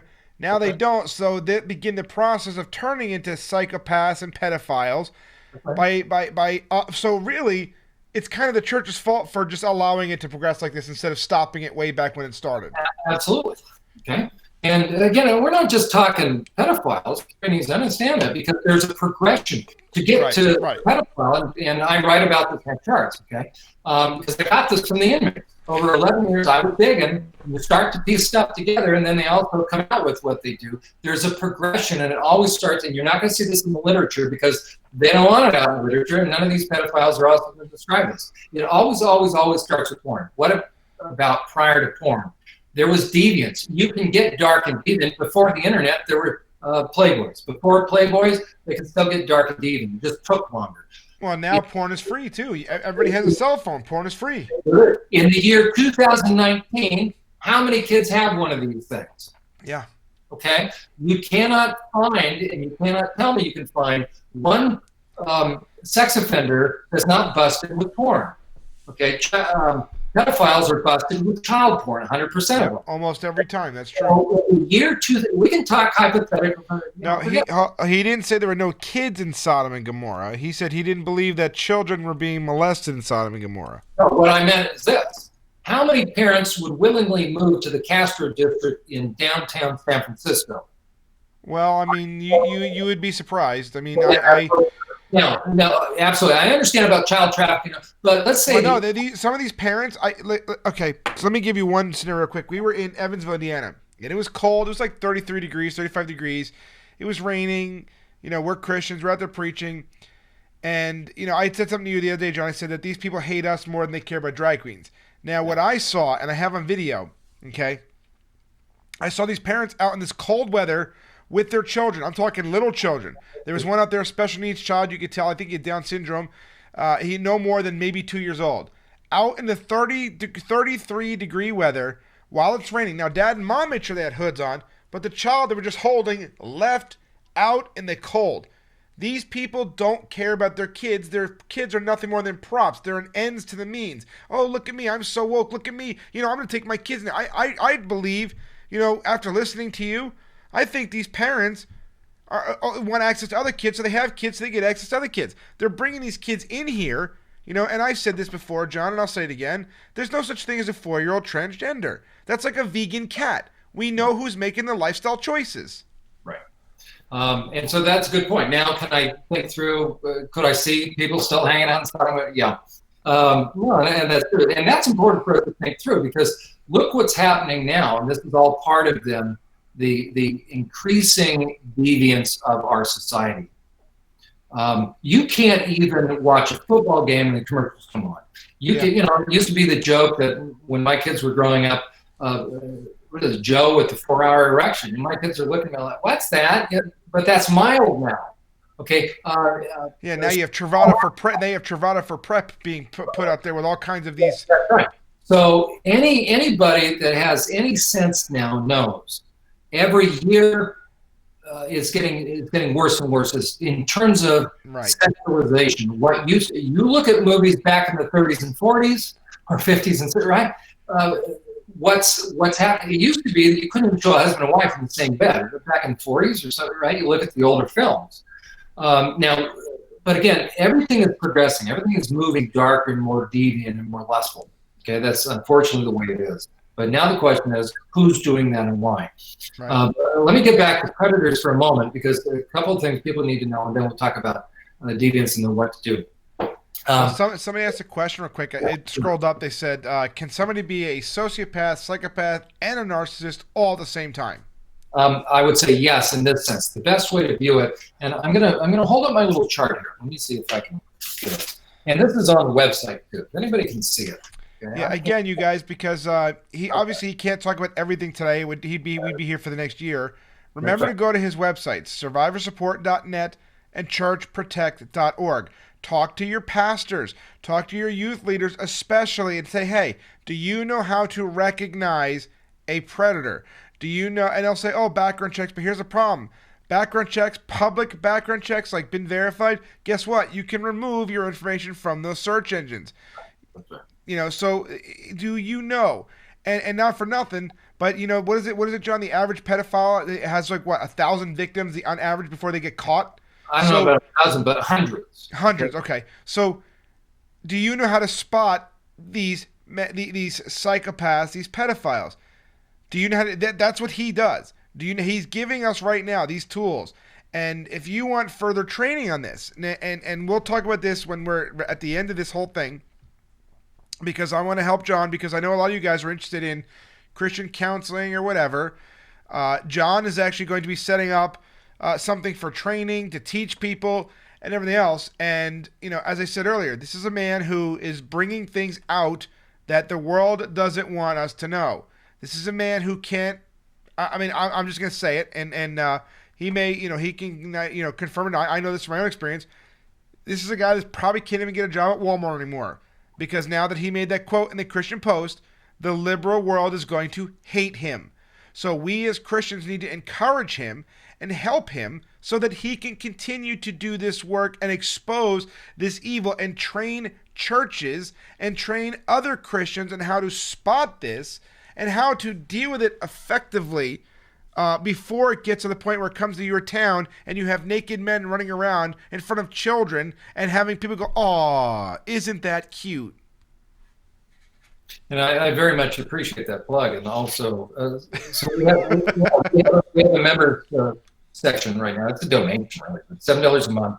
eventually what they'll find, people will find, is the amount of information on that site is huge, by the way. There's going to be more information on the members side, so we're just now starting it. And I know we ask you guys a lot, but there's, you gotta understand, there's ministries out there that are trying so bad to help and get these, you know, and that's what he's doing. This is a ministry for him. This is a ministry for him to bring this information out. It's important for us to know because, yes, while we see these on the surface, we need to be able to spot this beforehand. We can't just wait until degenerates are running around the streets naked. We have to spot these in our communities, because what they're doing is these people come out publicly and other people watch and go, huh, and they feel empowered to do whatever they're going to do. We need to spot these men and women before they get to that point where they're actually offending, okay? Where they're offending. Yeah, as a matter of fact, the guy with the chicken on his shoulder and some of the symbols, people need to understand that it's not just specific to the drag queen story hour, okay? Because again, for the psychopath, this is what's important. And the reason I showed my little chart, and I do this in the training, we actually walk through all of this. Okay? So hold your chart up again so people could see it. It's hard to see. I know it's small, but tell them what that is. It's on the website. It's my version of getting off the path of life, and before you know it, you are going downhill. So you see the little hill down here. That's the best way to view. It's not the best way to view anybody's issue, quite frankly, but especially deviance, is not in category, the little boxes. Okay, yeah. Psychology does that. I have the DSM over there, and it has this person is a pedophile. This person is a, okay, we speak in terms, and there's time for that. But that's not the way to view this. Right. The best way to understand this is this: how dark has the person gone? Okay, I really want people to understand this. So when I'm interacting with guys with sex offenses, I'm not thinking in terms of is he a homosexual or not. I'm thinking in terms of this: how far has he progressed in his deviance? In terms of how much porn has he consumed because it's changing him? And let me also define the term deviance. There's three working definitions. One is you see the bell-shaped curve in statistics. Anything outside the norm is what? You have X number of deviant, or it deviates outside the norm. So it's extreme. These guys are extreme anyways. Then it has to do with darkness. That's how I use it. How dark is the person? And then it has to do with, and this is in sex offender literature, it has to do with degrees of generating, having anger and generating pain. And that's not a bad one, bad definition. Because what you'll see is any guy that gets into porn and doesn't put on the brakes any longer. And there's about 3 different categories of guys. One that will dive in and never put on the brakes. Those are the super predators. Okay? Those are always going to end up by degree. Those are going to be pedophiles. Then you have the guy that got into porn, jumped into it, frat house kind of thing, and is into porn, and he defends porn, and he starts to get worse and worse, and then ends up. But then you have the guy.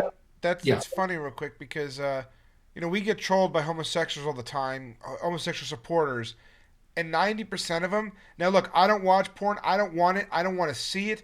What they do is they actually go ahead and they were taught by posting X-rated images, pornographic images to our pages. They'll send it through email. They'll sign people up for X-rated sites, have it delivered, not knowing whether there's children. Remember, Facebook can be 13 older, so these people don't even care that there's kids that are going to see these things they posted. They don't care. Right, and they actually want it. And so and then the other category that I have empathy for, if a guy has a sex addiction, and there are people different, but just listen to them. Yeah. It's the guy who's bothered by it. It's secret, and he's trying to resist there. That's the difference. That means you still have a conscience. If somebody's listening to me now, and there's a lot of guys out here listening, I want you to understand. Go on to survivorsupport.net. I put thousands of hours for free into the site. Why? Because I, as a counselor, wished I had kind of a one-stop shop, a one-stop resource to really help people. It's going to help survivors. Okay? I'm gonna show your website real quick, John. Okay. And there's a tab on there called, again, I've referenced it before, porn and dark deviance. It got too big, so I put it out. There's part 1 and part 2, and then there it is. Okay, and then porn addiction versus predators. Okay, that one women should actually check out so you can discern the difference. Because every predator is going to say they were porn addicted once they finally admit they were in porn. Big difference between a porn addict, and the difference is this: does the guy want to stop? Does it bother him that he's looking at porn? That's a porn addict. Can a porn addict ever become a psychopath? I'm still not sure. I think probably yes, but you can see there's a big difference. I think it's a lot looking at it. So it's never good though, because one thing that's going to be guaranteed, and I don't care if it's a psychopath or addict or whoever, the more you look at porn, the further down you go, and this is then where porn and dark deviance, meaning on the website, you're going to be able to see the progression in different posts. And you'll start to see that it will grab you and you will open the door to very dark spiritual stuff. I have interacted with too many serial murderers, too many heinous rapists, up close and personal and in solitary. And I spent hours with them because I wanted to know. Here's your chart right here. It's not clickable on your website, though. Okay. But to hear them describe the downward progression, it's very, very real. And a lot of them, the more heinous ones, would always describe something coming over them. Yeah. Okay? This is really real. Until you've talked to somebody that's done heinous stuff up close, he's not benefiting from telling you this. He's in for years and years, if not life. And the lifers are very telling. Meaning they'll talk to you. Nobody wants to talk to them. But if you spend enough time talking, yeah, look at that. Praise. Somebody says praise. Now, okay, good example. I don't mean to cut you off, but somebody already, we get this a lot. Yeah. They come on here now. We're talking about this. We're talking about child predator. We're talking about this. Somebody literally comes on and goes, "Praise Satan," while we're doing this discussion to interrupt the. Well, whatever. Would you say that is somebody who's heading that path? I mean, and I only ask because we see this a lot, and this comes from the atheists. This comes from LGBT supporters a lot. And I'm not talking about the words praise Satan. I know that is a specific goal to try to trigger Christians. But somebody who would come on a video, for instance, where we're trying to say how to spot a predator, right? You're trying to give information to people and how to spot predators, what they can do as survivors. Somebody comes on and says something like that to try to whatever. What would you? I mean, would that be the same thing to you as somebody trying to shut down the conversation, try to take the focus off? My take on that little statement, I'm going to guess the kind of person that said that. It's a combination of being obnoxious, they're into porn, so they think it's a joke. Okay. Like somebody just said, I like porn. Doesn't everybody? Sure. Okay. So what I would say is this: anybody that's in porn, do they automatically? Didn't say that, but the question is this: those that want to debate with me, the question is, how many serial murderers have you interacted with? Okay. Have you had conversations to the extent that I've had over 11 years in the darkness of solitary, so to speak? My guess is you haven't. So the question is this: what if I'm right? What if? A video, and this video was blocked. And the first time I saw it, I sort of wondered. Look up James Dobson's interview with Ted Bundy. Ted Bundy granted one interview before he was a serial murderer. He was executed in Florida in the electric chair. Okay, he granted one interview. Now there's been movies, I haven't seen subsequent movies. Okay, but Ted Bundy actually reached out to James Dobson because James Dobson was on the Attorney General Commission on pornography. And James Dobson and a few others had concluded that porn is addictive, porn is dangerous, porn will lead to negative things and dangerous things. Okay. Like eating people? Well, you know, I had a cannibal on my unit. Ted Bundy was. He was a, what was he? He was a necrophile, cannibal. Yeah, well, Jeffrey Dahmer was the cannibal. Well, Ted Bundy did too. He did take a bite out of somebody's leg and he did drink their blood. Okay, well there you go. So I hadn't heard that. Where's it? But so Ted Bundy in the interview, you can Google it. What he says is this: it was finding a porn magazine in the dumpster. Well, he has been everything. You know, you can imagine. People came out, but the question is this: was the old phrase, dead people tell no tales.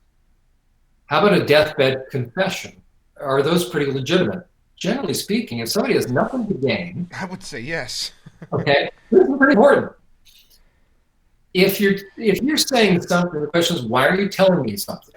If you have something to gain, and people in prison have a lot to gain unless they're in for life. Right, death sentences, things like that, right? If what they tell me can influence the way I'm going to write a report, guess what? So I need to take that into account. If I'm an outside researcher, I sit down with a pedophile with my clipboard, and I say, I want to do research on you. I'll tell you what's happening in the pedophile's mind or the sex offender's mind who is giving me back information. He's doing this. It's just the nature of the beast. First of all, the question is, who volunteered? Why did he volunteer to say he's either super philanthropic and wants to get the word out to educate parents to keep them safe? Okay, that's interesting because we don't hear from those people, do we? We hear from people that want to shut us down. The question is, show me a pedophile that's willing to talk about this. I haven't met that pedophile yet, who's user-friendly. And we were so thankful that you're out there. They try to shut us down. But if a pedophile has volunteered, I'll tell you exactly what he's thinking in his mind. I either know this researcher, so we've got some sort of rapport, and there's a reason why I'm giving you information, or I don't know anything, but I know that everything I say is being listened to by the prison officials. Right. There's no secrets, trust me, and it's usually videotaped. So the researcher, I'm taking notes. Okay, if you think prison officials give them confidentiality, you're wrong. Okay, so the pedophile knows two things: the information that the guy's writing, the researcher's writing down. Two things are going to happen with that. This is going to go into public knowledge, and it's going to influence research. It's going to influence in public policy, lawmaking, the way judges issue rulings. So this is going to impact things. And parole's going to find out about this, and parole's going to listen. And even if they don't, but I have to gamble, so who do you think I'm really talking to? And what do you think I'm doing talking to this person? I'm also practicing for parole. So in sex offender treatment, oftentimes, and it came out of all the primarily the pedophiles. It's interesting. The only ones that would tend to do this are the pedophiles, and they would say, I'm coming up for parole. What do you think I ought to say? Or what? So they're trying to get the right answer out of me. Only the pedophiles, pretty much. I didn't have really any other category. Huh. Why are they asking me? Because they want the right answer to do what? Regurgitate it. And the one thing we heard from parole time and time again is this: John, you know what? Your reports are most helpful because you don't give us the regurgitated answers that the pedophiles, that these sex offenders, but primarily I know which one I'm talking about. Right. They say this: it does us no good to help discern for public safety and rehabilitation to get. Here are the 9 issues, the yellow, red flags things they're talked about, right? They're regurgitating stuff in the sex offender treatment. They said, we don't want to hear that. So what you do, and they would reflect to me, the parole board members, John, you give us meat. You don't just sit there and prep them and allow them to regurgitate. So that's why if somebody says, I've done intensive research on sex offenders, you ask how many, we interviewed 30. And how long did you interview them for? Because that's a big population. We interviewed 400. Okay, I've never seen it. Well, let's pretend. Okay, the question is this: how did you interview them? How long? Under what conditions? That you won't find. And I'm telling you, ready? Nobody will have interviewed the inmates the way I did. Am I anything special? No, I had access to them, and I really wanted to know. Now the question is, what do I do with this information? I have an obligation because I care about public safety and I care about survivors. So that's why I'm describing this. Right. So the pedophile, by the time somebody offends a child, here it is. The dirty little secret, he'll never tell that he's been into porn. So they're coming up with all these other things. He's minor attracted. He was genetically predisposed. He was abused as a child. Genetically predisposed. Right. So, no, the reality is this. He got into porn, and it progressed. We didn't start with child porn. And it progressed. And the one thing I didn't know until these guys started telling me, because I'm picking their brains, one of them was so full of himself. This was one of the more idiot ones. He says, Gil, you really don't get this. I said, well, so I played to his ego. There you go, a psychopath. And he says, oh, I can tell you. I said, tell me. So he wasn't the only one that, right? But you get this good information. That's how I heard about furries the first time. He says, well, you know, you get into this and the role playing and the furries, and what's furries? And that brings me to, like I said, these drag queen story hours, it started off with just men dressing up in drag, reading kids, you know, whatever. But now you see puppy play, which is BDSM being directed at children, dressing up like dogs, a bunch of people sitting around, a bunch of men sniffing each other's behinds, and we're supposed to just... It's getting worse, and it's the church, you know. Again, and I don't want to take you off here, but you know, we could probably do another video on this another time. But it just this is one of these things, you know, that I don't understand, and I don't know if you understand it or if there's any light you could shine on this, but I just don't understand how the churches. I mean, they're literally doing nothing. I mean, we can't deny it. Like I filmed 6 hours on Saturday, live stream, unedited. You could see it for yourself. Like, you know, the picture I sent you. Did I send you the pictures of what I saw there? Mm-hmm.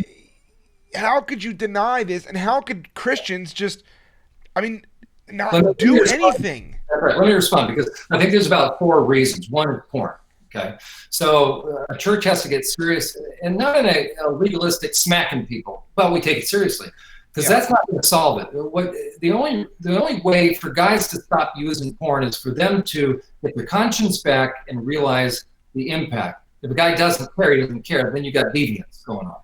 Okay, so there has to be, pastors and churches have to be willing to recognize reality that we've got a bunch of guys in our congregation that are probably into porn. How do we make it so that they can start coming clean and get help?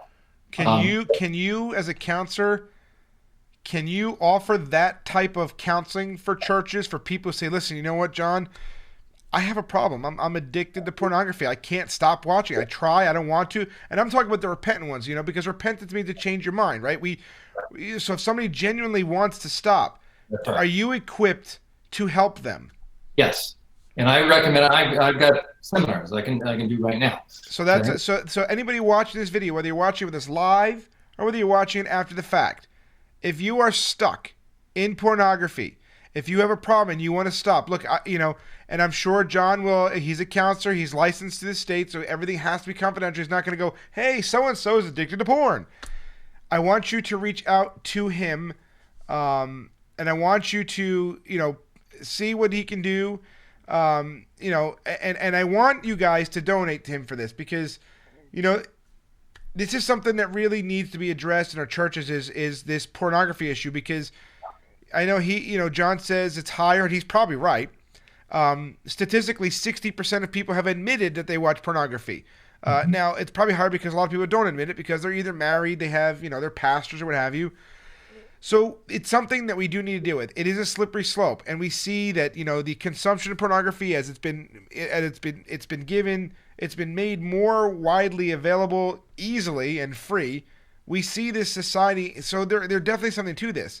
So if you're stuck in this chain and you need help, I want you to reach out to John. And John, what's your email address? Well, the best way for them to do that is through the survivorsupport.net. Okay, that's the website above your head, right above your head over there. So you just want to just point your fingers up like this, John, so they can see. Down a little bit, down a little bit, down a little bit, down. Okay, straight, just so they can see. It's literally right above your head. There you go. Okay. Oh, yeah. Survivorsupport.net. It's right above John's head. Go to that website. Okay, everything's confidential. I don't want to know. I don't care. All I care about at this point is if you have this issue, if you are going down this road, and John, I told you a story about somebody I know who started off watching porn and now they have to watch 4 or 5 or 6 different scenes in order to even be effective anymore. If you're that guy or if you're that woman, I want you to go to John's website over here, okay? I want you to go to the survivorsupport.net website. I want you to reach out to John, okay? We meet these people for a reason, so that they can help. And he has an interest and a desire to help Christians. That's why it's called survivor support. Yeah. Just wanted to give you another plug there. No, because it really will help. What you see on the website has been a labor of love. I haven't been paid whatsoever. I've donated all my thousands of hours, quite frankly. And then if you're a survivor, and let me speak to that just for a second. Yeah, please do, because there's a lot of people in the churches today that are survivors. Yeah, as a matter of fact, about 40%. Then I'll come back to the other issues. Yeah. Okay, but I want to speak to you, and the real reason survivor support is here. Survivorsupport.net, that's what was available. Is because just as most churches don't understand predators, they think they're prodigals and they're not. Okay, you need to understand Romans chapter 1 is really real. That a person can get to a point where they're given over. What does that look like? They become a psychopath. What is that like? And in a nutshell stuff. Yeah. They no longer have a conscience. And you know how the Bible says, Pharaoh hardened his heart and God hardened Pharaoh's heart. What did that look like over the stages? It's simply this. When you can get to a point where you've hardened your heart, right? It doesn't bother you anymore, because you don't have a conscience. And then a morphing process takes place. It's very interesting, which is this, and it goes in stages. Eventually they get to a point where not only aren't they bothered by transgressing their conscience, not only are they bothered by the fact that they're not bothered anymore, they've gone further. They've morphed into this. They've morphed then into starting to be relieved that their conscience isn't bothering them anymore. And then they're actually glad that it's not bothering them. Then they're glad they don't have one. And then that's not even far enough. Then 2 things happen. Then they have disdain for those that have a conscience. Those are the people that we hear about that are antagonistic. And that goes like this. The most common phrase I would hear is like this from the inmates. You know what? You're such a Boy Scout. You're such a goody two-shoes. Okay, well, that's invert. That because you're normal. That's the wrong person. And then it would get, then the furthest stage is this. They also lose the want to. So if you take a psychopath and you offer them the opportunity to become like they used to be, they'll look at you and say, that was the old me. And I'm the chess master now. Meaning, and even more than that, they feel sorry for people that have a conscience. So they just don't mock them. Right. But people that have a conscience, the psychopath says this, you're such a chump there. And they truly believe it. And then after, there's one further step, which is this. If you have a conscience, they really kind of want to kill you because they hate the fact that you have one. Not because it makes them feel guilty. They have visceral disdain. Right. And it goes like this. You've seen it a couple times. You may have seen movies that go like this. Somebody's taken hostage. I'm the hostage taker, and I have a gun to the head of my hostage. And so you could have the Stockholm syndrome going on, that the victim, the hostage, is so fearful that they're working through their own emotions, that sometimes identify and shield the predator. That happens. But it goes like this. Let's say it goes on for a couple of days. And now they have an amicable relationship, sort of. You've heard of those. It goes on a few days. They allow the person to go to the bathroom. And then at the very end, let's say the SWAT team is surrounding the building, or the ransom isn't going to be paid, and they do something like this. The oppressor, the hostage taker says that, the criminal says that, you know what, it's a shame because I've really gotten to like you, but you know what, I got to do what I got to do. Right. How do you make sense of that statement? I really hate to tell you, but I just got there. That's right.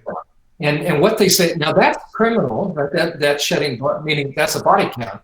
But how about this? The guy that says this, hey, nothing personal, it's just business.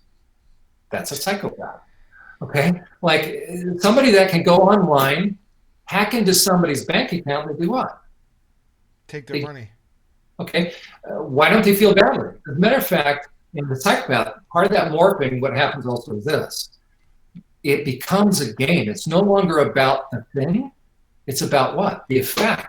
So if it's money, somebody that has a bunch of money, more than they're ever going to use, why are they stealing more? Because now they call it, it's about the game. It's right. The thrill of the thrill of the hunt. It's the chess game. So now transpose deviant sexuality on it, and now what does the prize become? It's not sex. That's why chemical castration will not work. I thought it would have worked until I started having pedophiles that I wish they had it here in Pennsylvania. We volunteered for it. I'm going, oh my gosh.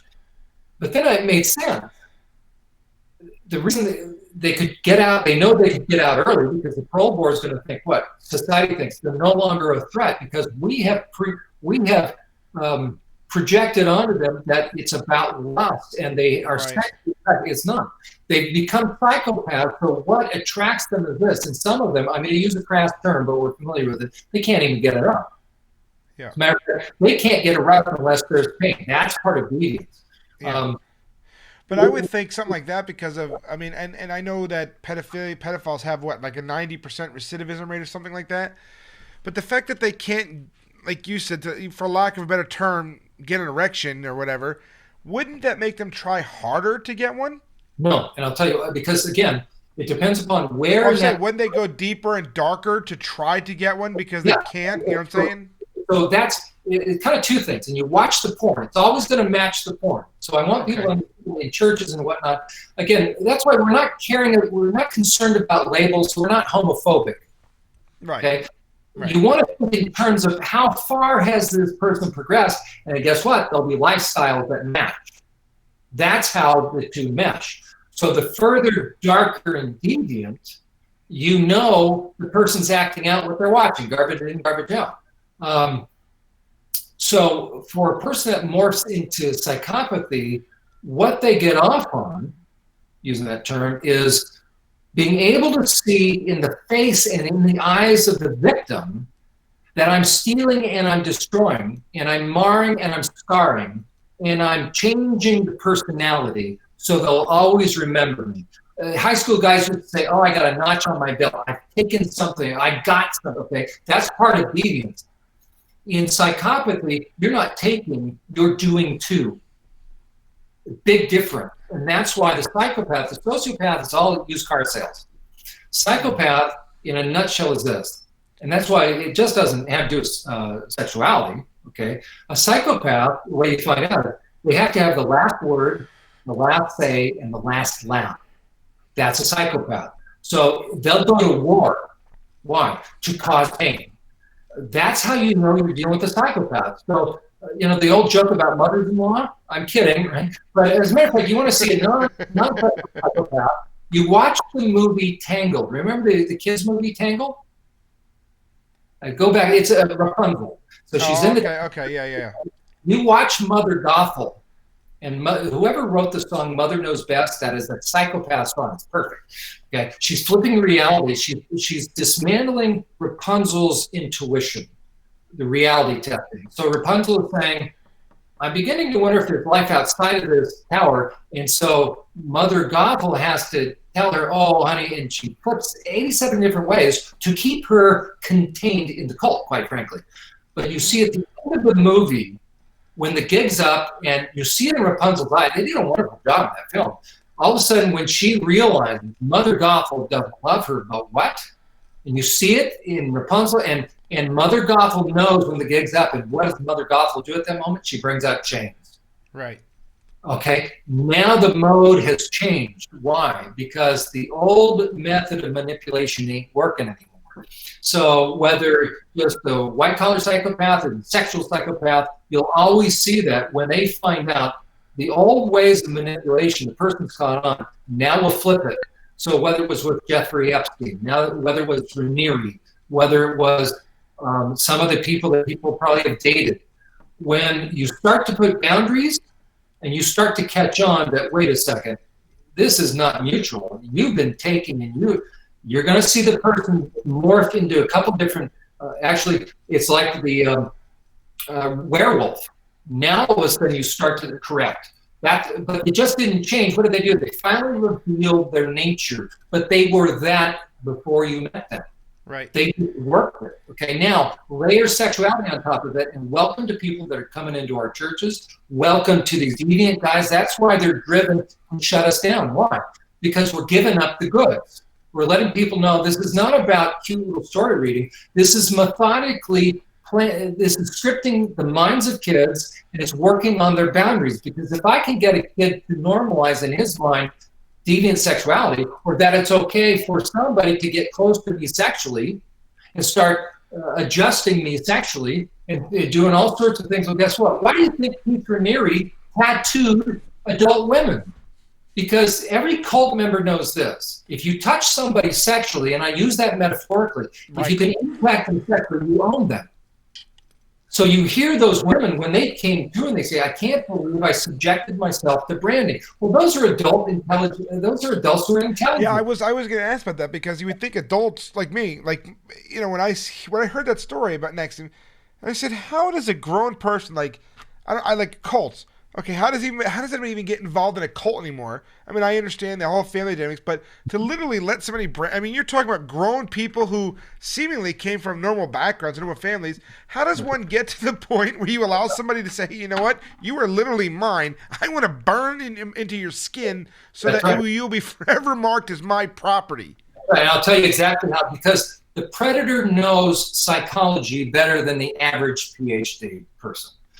And let me give you a different analogy, but it's the same thing. So we say, how would an adult ever allow that? Okay, now how much more susceptible is a child then? Exactly. Well, yeah, no, kids, I get it. But I mean, you're talking about...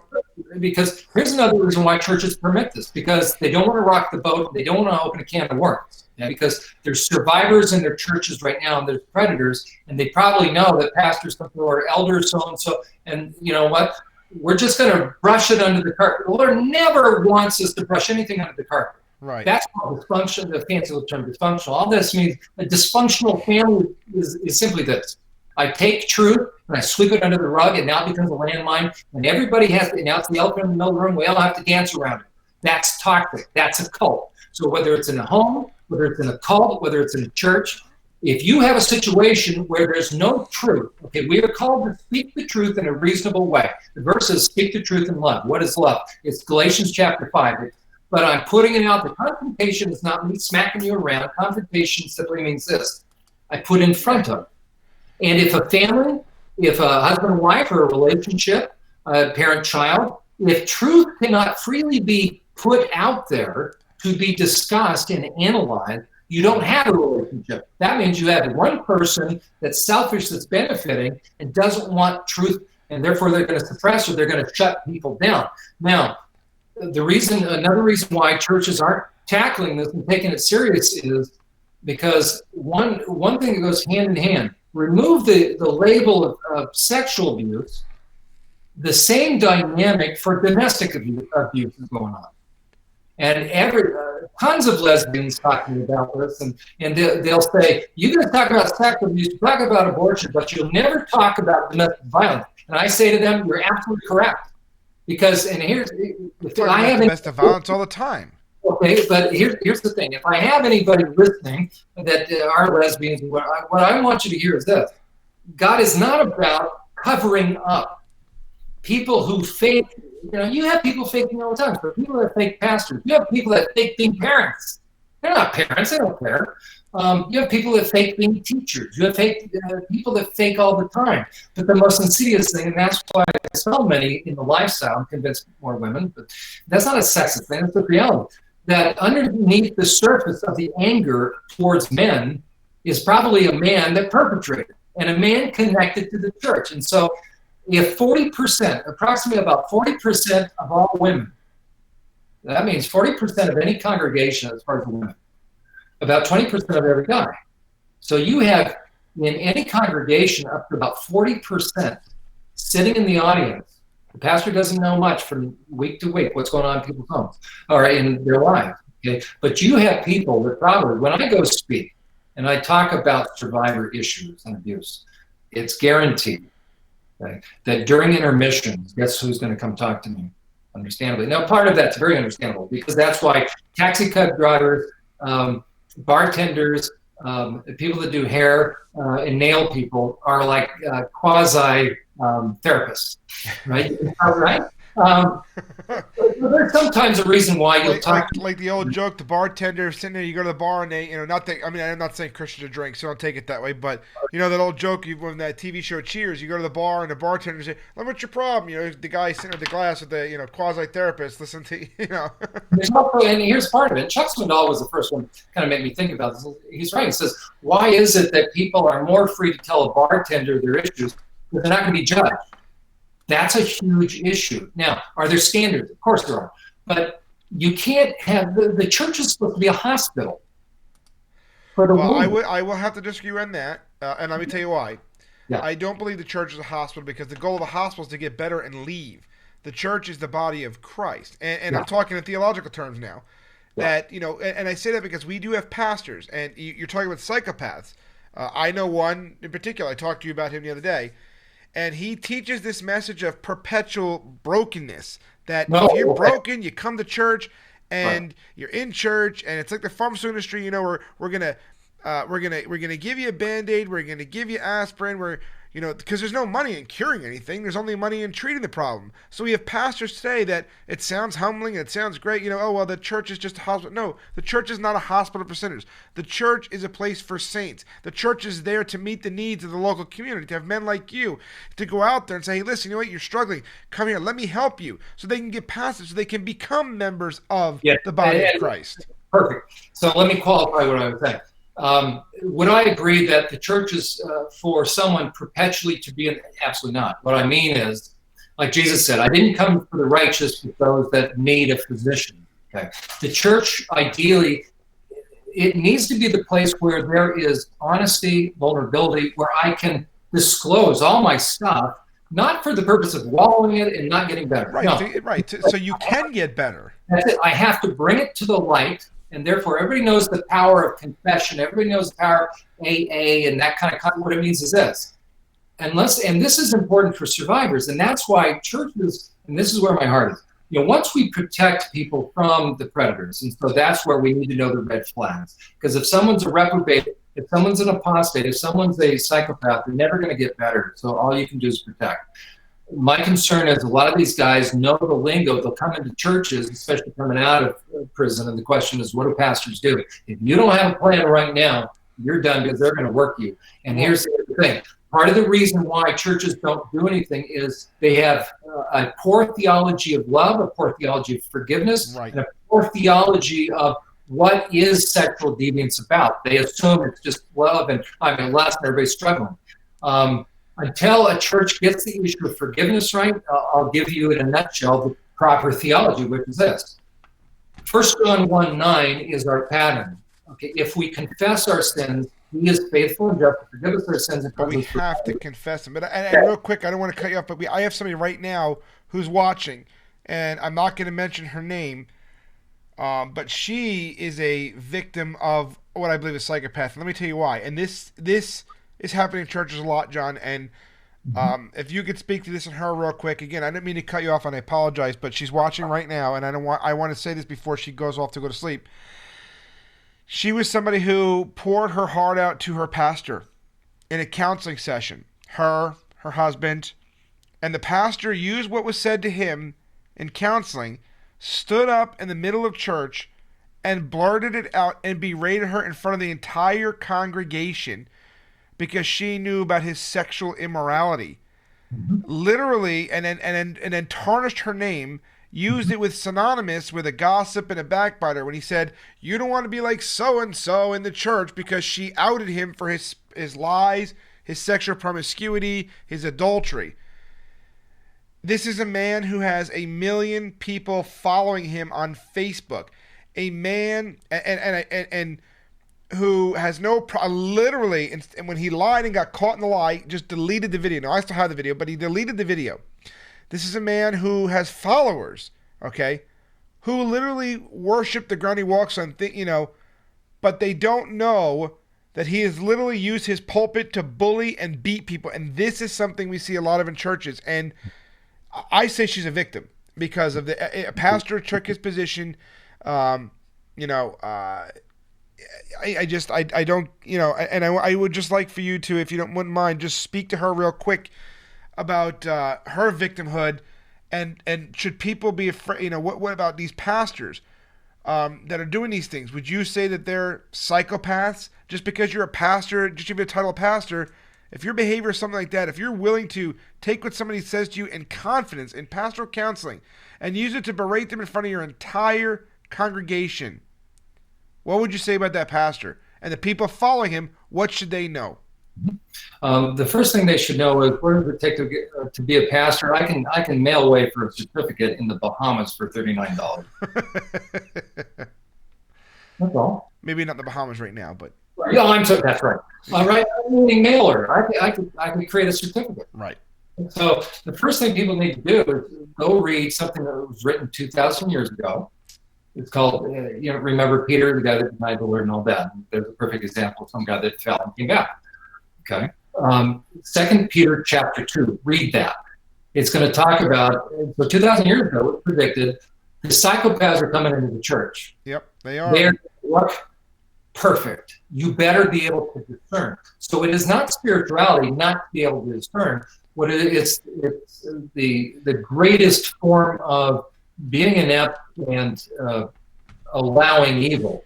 And what I would say to that survivor is this. You were harmed by a fraud, somebody that's not a Christian, and a false pastor, and he's a charlatan. Simple as that. Now, what about the millions of people that follow him?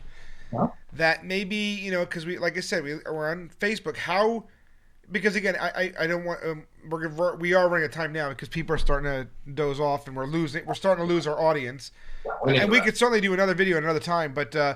What do we do, for instance, and I think this is probably the biggest piece that we could possibly help people with on Facebook, on Twitter, YouTube, wherever we're at. There's a lot of ministries and people that are popping up that, they're self-identified Christians. You saw a couple examples today of people who, what they talk about is, I am the chosen one. Right? You saw some of these things happen. You see these pastors and preachers, and everybody wants to be a social media personality.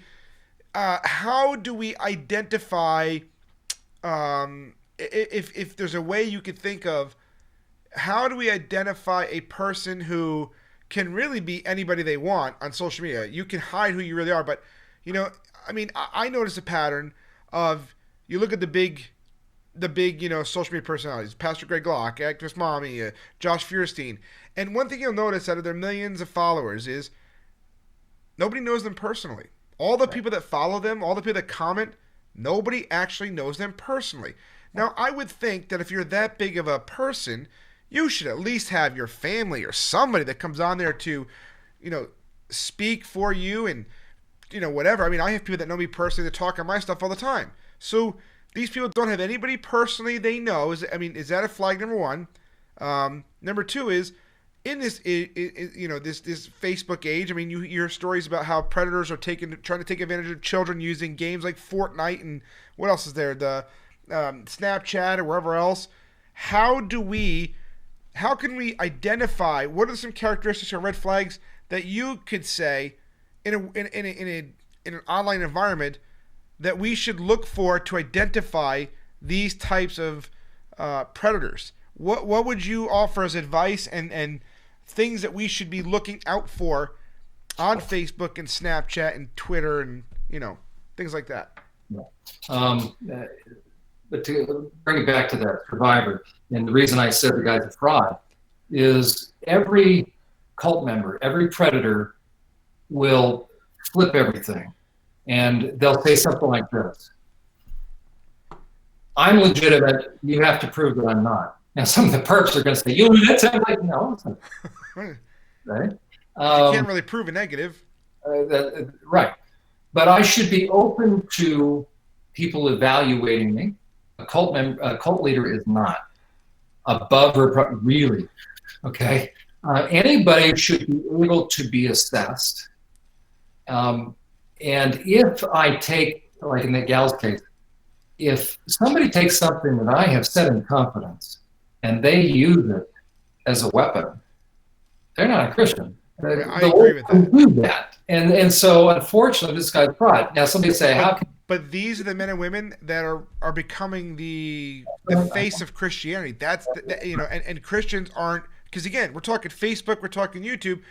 What are the red flags? I mean, that's a red flag that came out there. That was obvious. There was in the news, but the Facebook world, they didn't even, like, half the people did, because he didn't hide it. Of course, he's not going to share the articles. But this is a guy that lost his CRTV deal because of his abuse of women. This is the same guy that was, and I know because I'm in Tennessee and he's here as well, he was invited to be the opening speaker at a prayer rally. Well, once it came out that I myself, as well as other pastors, were not going to come if he speaks, they disinvited him. I mean, it's obvious, these things. But in the social media world, he doesn't share these. So how do the people that are watching, how do we discern who to follow and what not? Let me give you a quick one right there. Yeah. I don't even know, by the way, I don't know who you're talking. I just don't know this person. So I have no idea who you're referencing. I'll tell you, Pastor Greg Locke.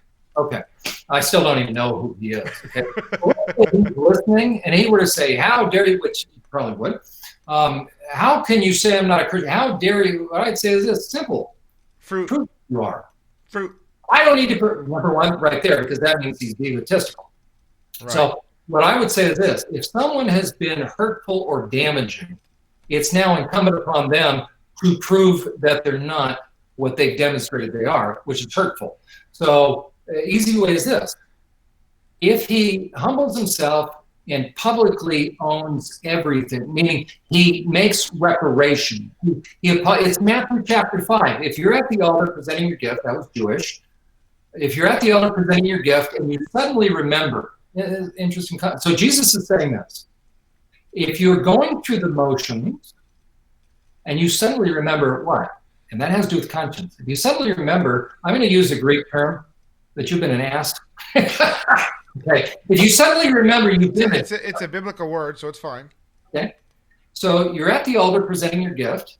We would say this: if you're praying, if you're about ready to take communion, whatever, it's you and the Lord supposedly, and you're getting quiet, and suddenly, right? And you suddenly remember. Well, how are you going to remember? Because you haven't remembered up until now. Well, you've been shutting out your conscience, and now the Lord, in His kindness, you're now ratcheting up the volume a little bit, saying, hey, Euler, hello. What he's saying is this. You're either going to be real or you're going to be ritualistic and religious. Big difference. Right. But I think it's more in the age that we're in right now, because like I said, if you have somebody who's a big social media personality and they got millions of followers and hundreds of thousands of followers and people are commenting and everything, but if you as a counselor saw that and said, not one person that knows these people personally says a word about them, to them, on their Facebook pages, nothing.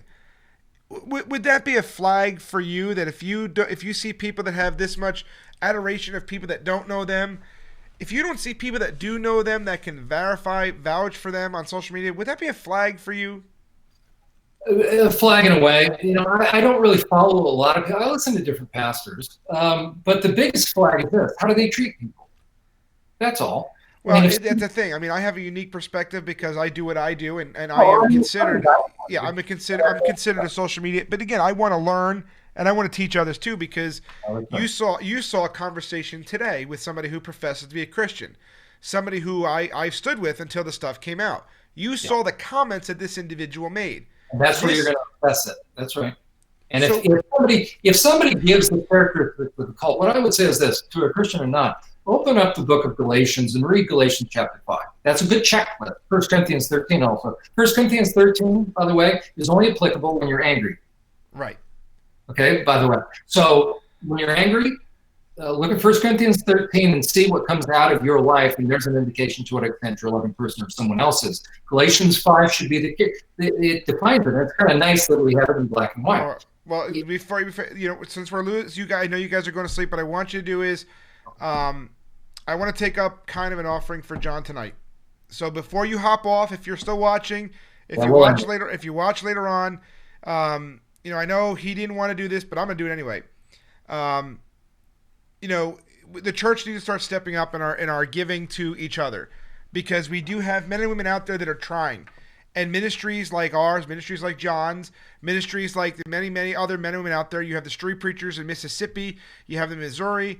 They just don't have the ability and the funds to continue working because we use everything we have. And John, I'm sorry. I know you didn't want to do this, but I'm doing it. So John is out of resources. Okay? He's out of resources. I know this. He wasn't going to say anything, but I'm saying it to you guys. And I'm saying it now because I see that, like I said, I see the watching is dropping down. I want you guys to help John. And I know some of you are stretched thin, and I understand that, and I appreciate it. But whatever you can to help him and his family, so that he can keep going with this. A lot of you watch. He's been on with us for 3.5 hours tonight. A lot of information he's given us. A lot of tips, a lot of tools, a lot of information. He has recently been attacked by the same psychopath, and I use that term dearly, that attacked me and my family for a year ago, and literally, stalked and harmed me and my family in a way that I never experienced before, and he's dealing with that now as well. And again, we weren't going to talk about it, but I want people to understand, John, that you are literally doing the work of the kingdom, and I think what your work is doing is extremely important, because there's not a lot of men and women doing what you do. And the church really needs to get it together and start stepping up and pooling our resources together to help one another. John is a man who I've only met less than a week ago, but we've had many hours of conversation already. Okay? I see what he's doing. I listen to what he says. I know what he's going through. The reason we met up is because the woman that attacked me attacked him. And what Satan intends for evil, God will use for good. And I believe God put us together for this reason. So if you want to be, I want you guys to help John. Go to his website, survivorsupport.net. Even if it's $1, $2, look, you guys know ChristianJournal.net. We ask for $1.50 donation to help get, if you want the ads taken off. Every little bit adds up. If you gave $5 here, $5 there, 100-something people watching. If you gave $5, John, that's $500 a month that he would have to help keep his websites up. That's $500 per minute. You can take $5 here, $10. Even if you gave $20 a month. And diversify it. Say $10, John, $10. You can find ways to cut $20 a month out of your budget. I could find a way to cut $100 out of my budget. But he needs Men like him need help. And I'm being sincere. He had no idea I was going to talk about this, did you, John? You had no idea I was going to bring this up like this, did you? You know, so you guys, if you can, go to his website. Help him out. Give what you can. I'm not asking for anything for Worse for Christ tonight. Give to John, okay? Help him with his website. Help him with his ministry. Subscribe, bookmark. Do you have a newsletter, John, on your websites? I don't have a newsletter yet. We will, and you know the nice thing is they can become a member, $7 a month. Okay. We will start to have tremendous teaching and training tools on that. So it's not just, you know, hopefully they'll donate, but I want them to know we really want to equip and help. And there's going to be a lot of healing stuff for survivors too. And that's what I want. At the end of the day, it's all about trying to help people. And these things, and I know you guys, you know, Christians don't like it when we ask for money and donations because, oh, look, they're doing it for money. Let me tell you something. Guys like John don't do this for money, because if he's doing it for money, he's doing it wrong. It's true. No, it's true. People that are out front like this exposing this stuff are not rich. If he wanted to be rich, he would say, listen, Drag Queen Story is a wonderful thing. Drag Queen Story teaches equality. It teaches this. He'd be rolling in the dough, right? Or if he said, hey, you know what? Live your best life now. He'd be rolling in it. But the fact is, when you're a truth speaker, when you're out there and you're putting your life on the line and your reputation on the line, there's no wealth in doing what we do. So if you guys could, even if you want to pray about it, just see where the Lord leads. I'm not saying tithe, because in the New Testament, there's no rule for tithing. We should be cheerful givers. But we have to start pulling our resources together, because if we don't, I mean, that's what the early church did.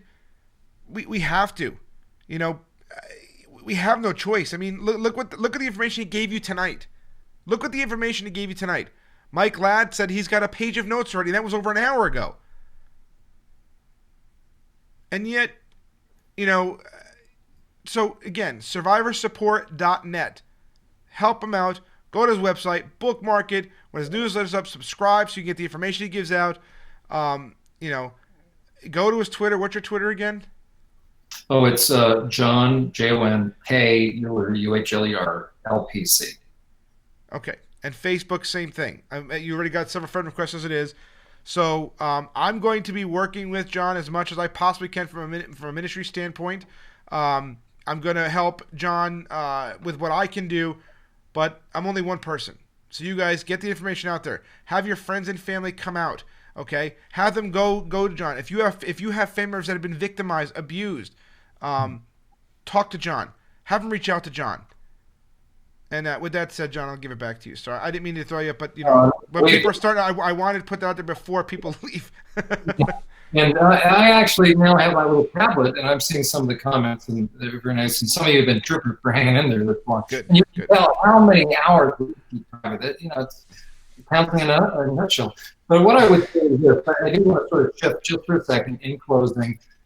For those of you that are survivors, that's really what Survivor Support is all about. It's for those of you that are survivors and those that want to learn how better to support them. What I would say is this: if you haven't been able to find any counseling, start with, and if you plan on doing counseling, whether with, you know, anybody, okay, I designed the website for those that are wondering if something happened to them, and don't worry, it's not going to implant ideas in your mind. Okay?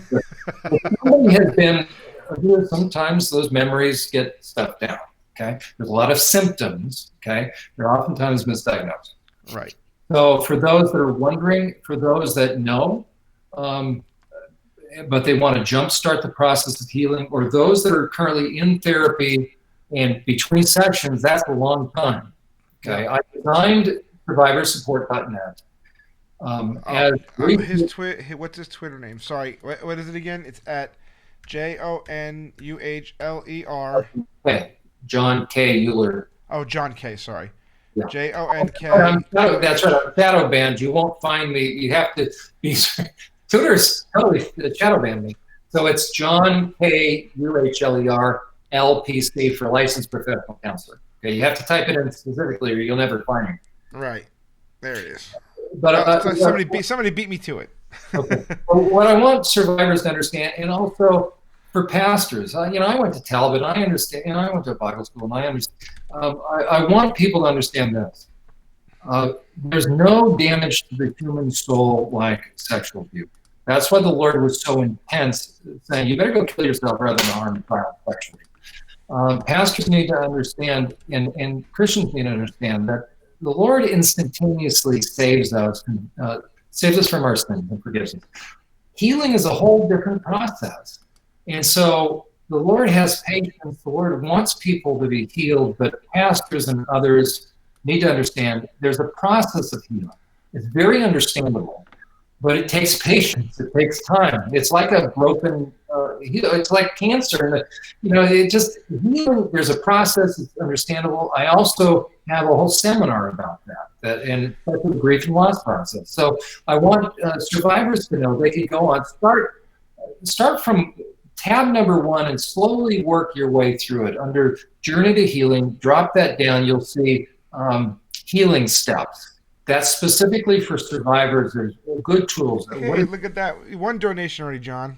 Oh, no, that's very, very kind.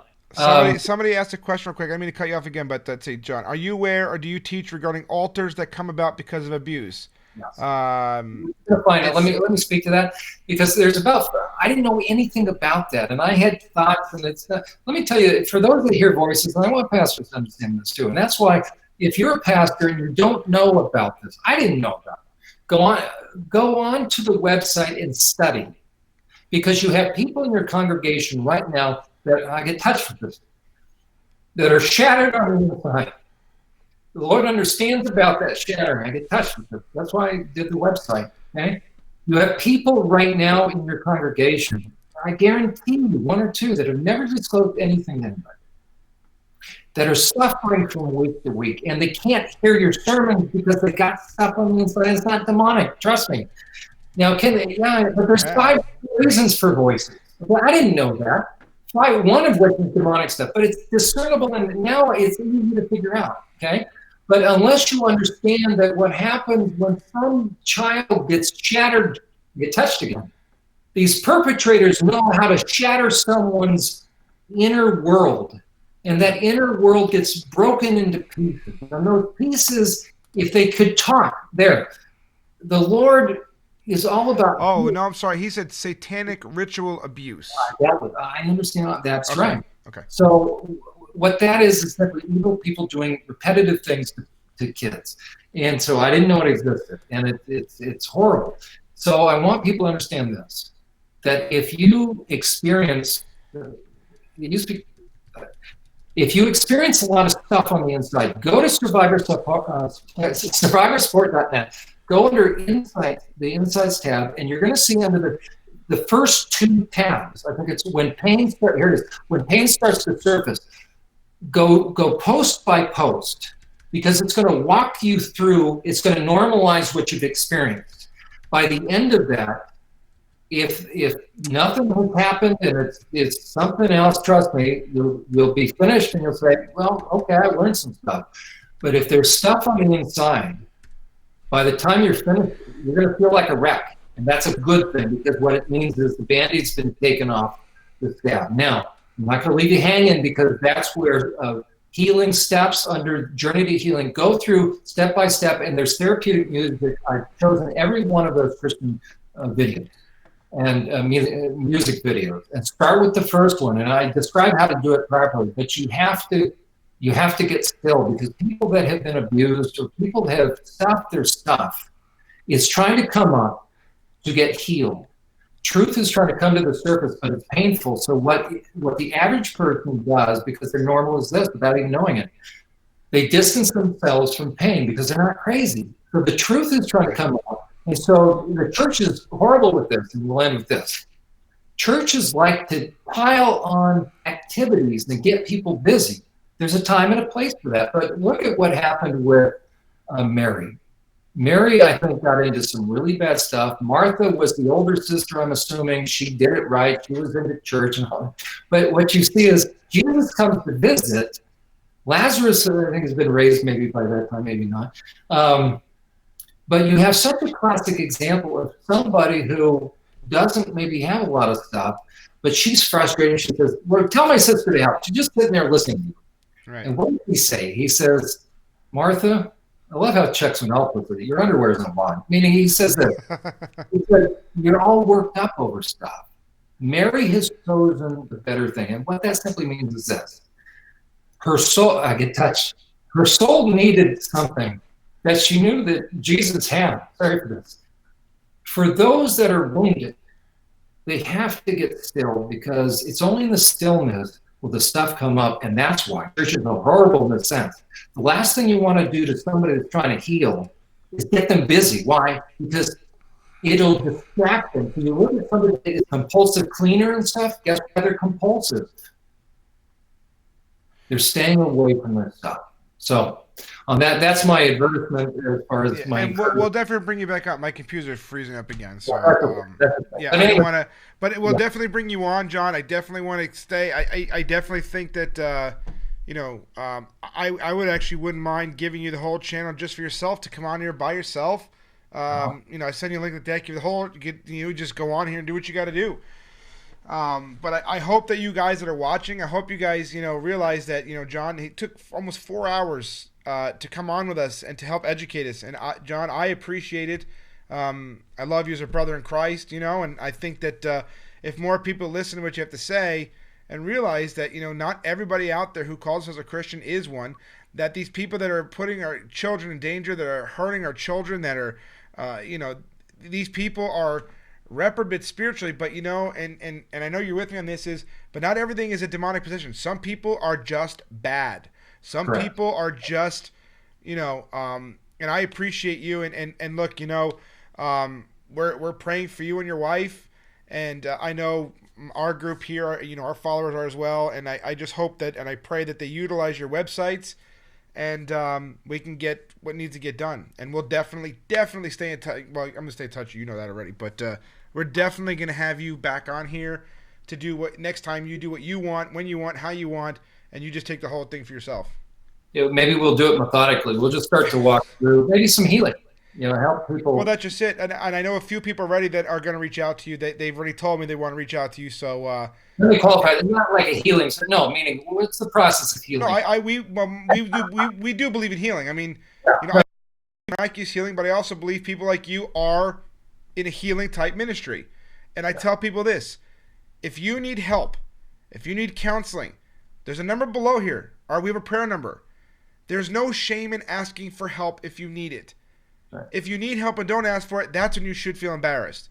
Okay, we are Christians. We are supposed to bear one another's burdens. Some of us are called into ministries like John's for healing and restoration. Okay, I can give certain things as a minister, but he knows the psychology of things. So there's no shame in asking for help if you need it. That's what people like John are here for. Utilize him. Let him be a resource for you. Let him be a resource for your churches. Have your pastors contact him. The website, survivorsupport.net. The other website is right below his name here, churchprotect.org. He will come out, okay? And I know and I'll let him talk to churches. Do you have a booking form on your website too? If somebody wants to book you, do you have that up yet? Contact information so they can reach out and contact. Okay. Contact John. Have your pastors contact him to come out and teach your churches, teach your youth pastors, teach whatever it is, how to recognize a predator. And if you are in churches and you need help, have John come out to your churches and help teach pastors, help teach them how to deal with people that are in the congregation that are victims of abuse. Because yes, while some people, like myself, we've been healed like that, it doesn't happen for everybody. Okay? And if we have good, godly men and women that are reaching people that are these secularists that just, want a paycheck, I believe that we can be more effective as a church and really stand against the kingdom of darkness. So, John, I want to thank you very much, brother, for coming on here. I appreciate your time. Please tell your wife I appreciate her for letting you stay with us tonight. I appreciate it having me on. And thank you all. If anybody's hung in there for this whole thing, thank you for hanging in there with us.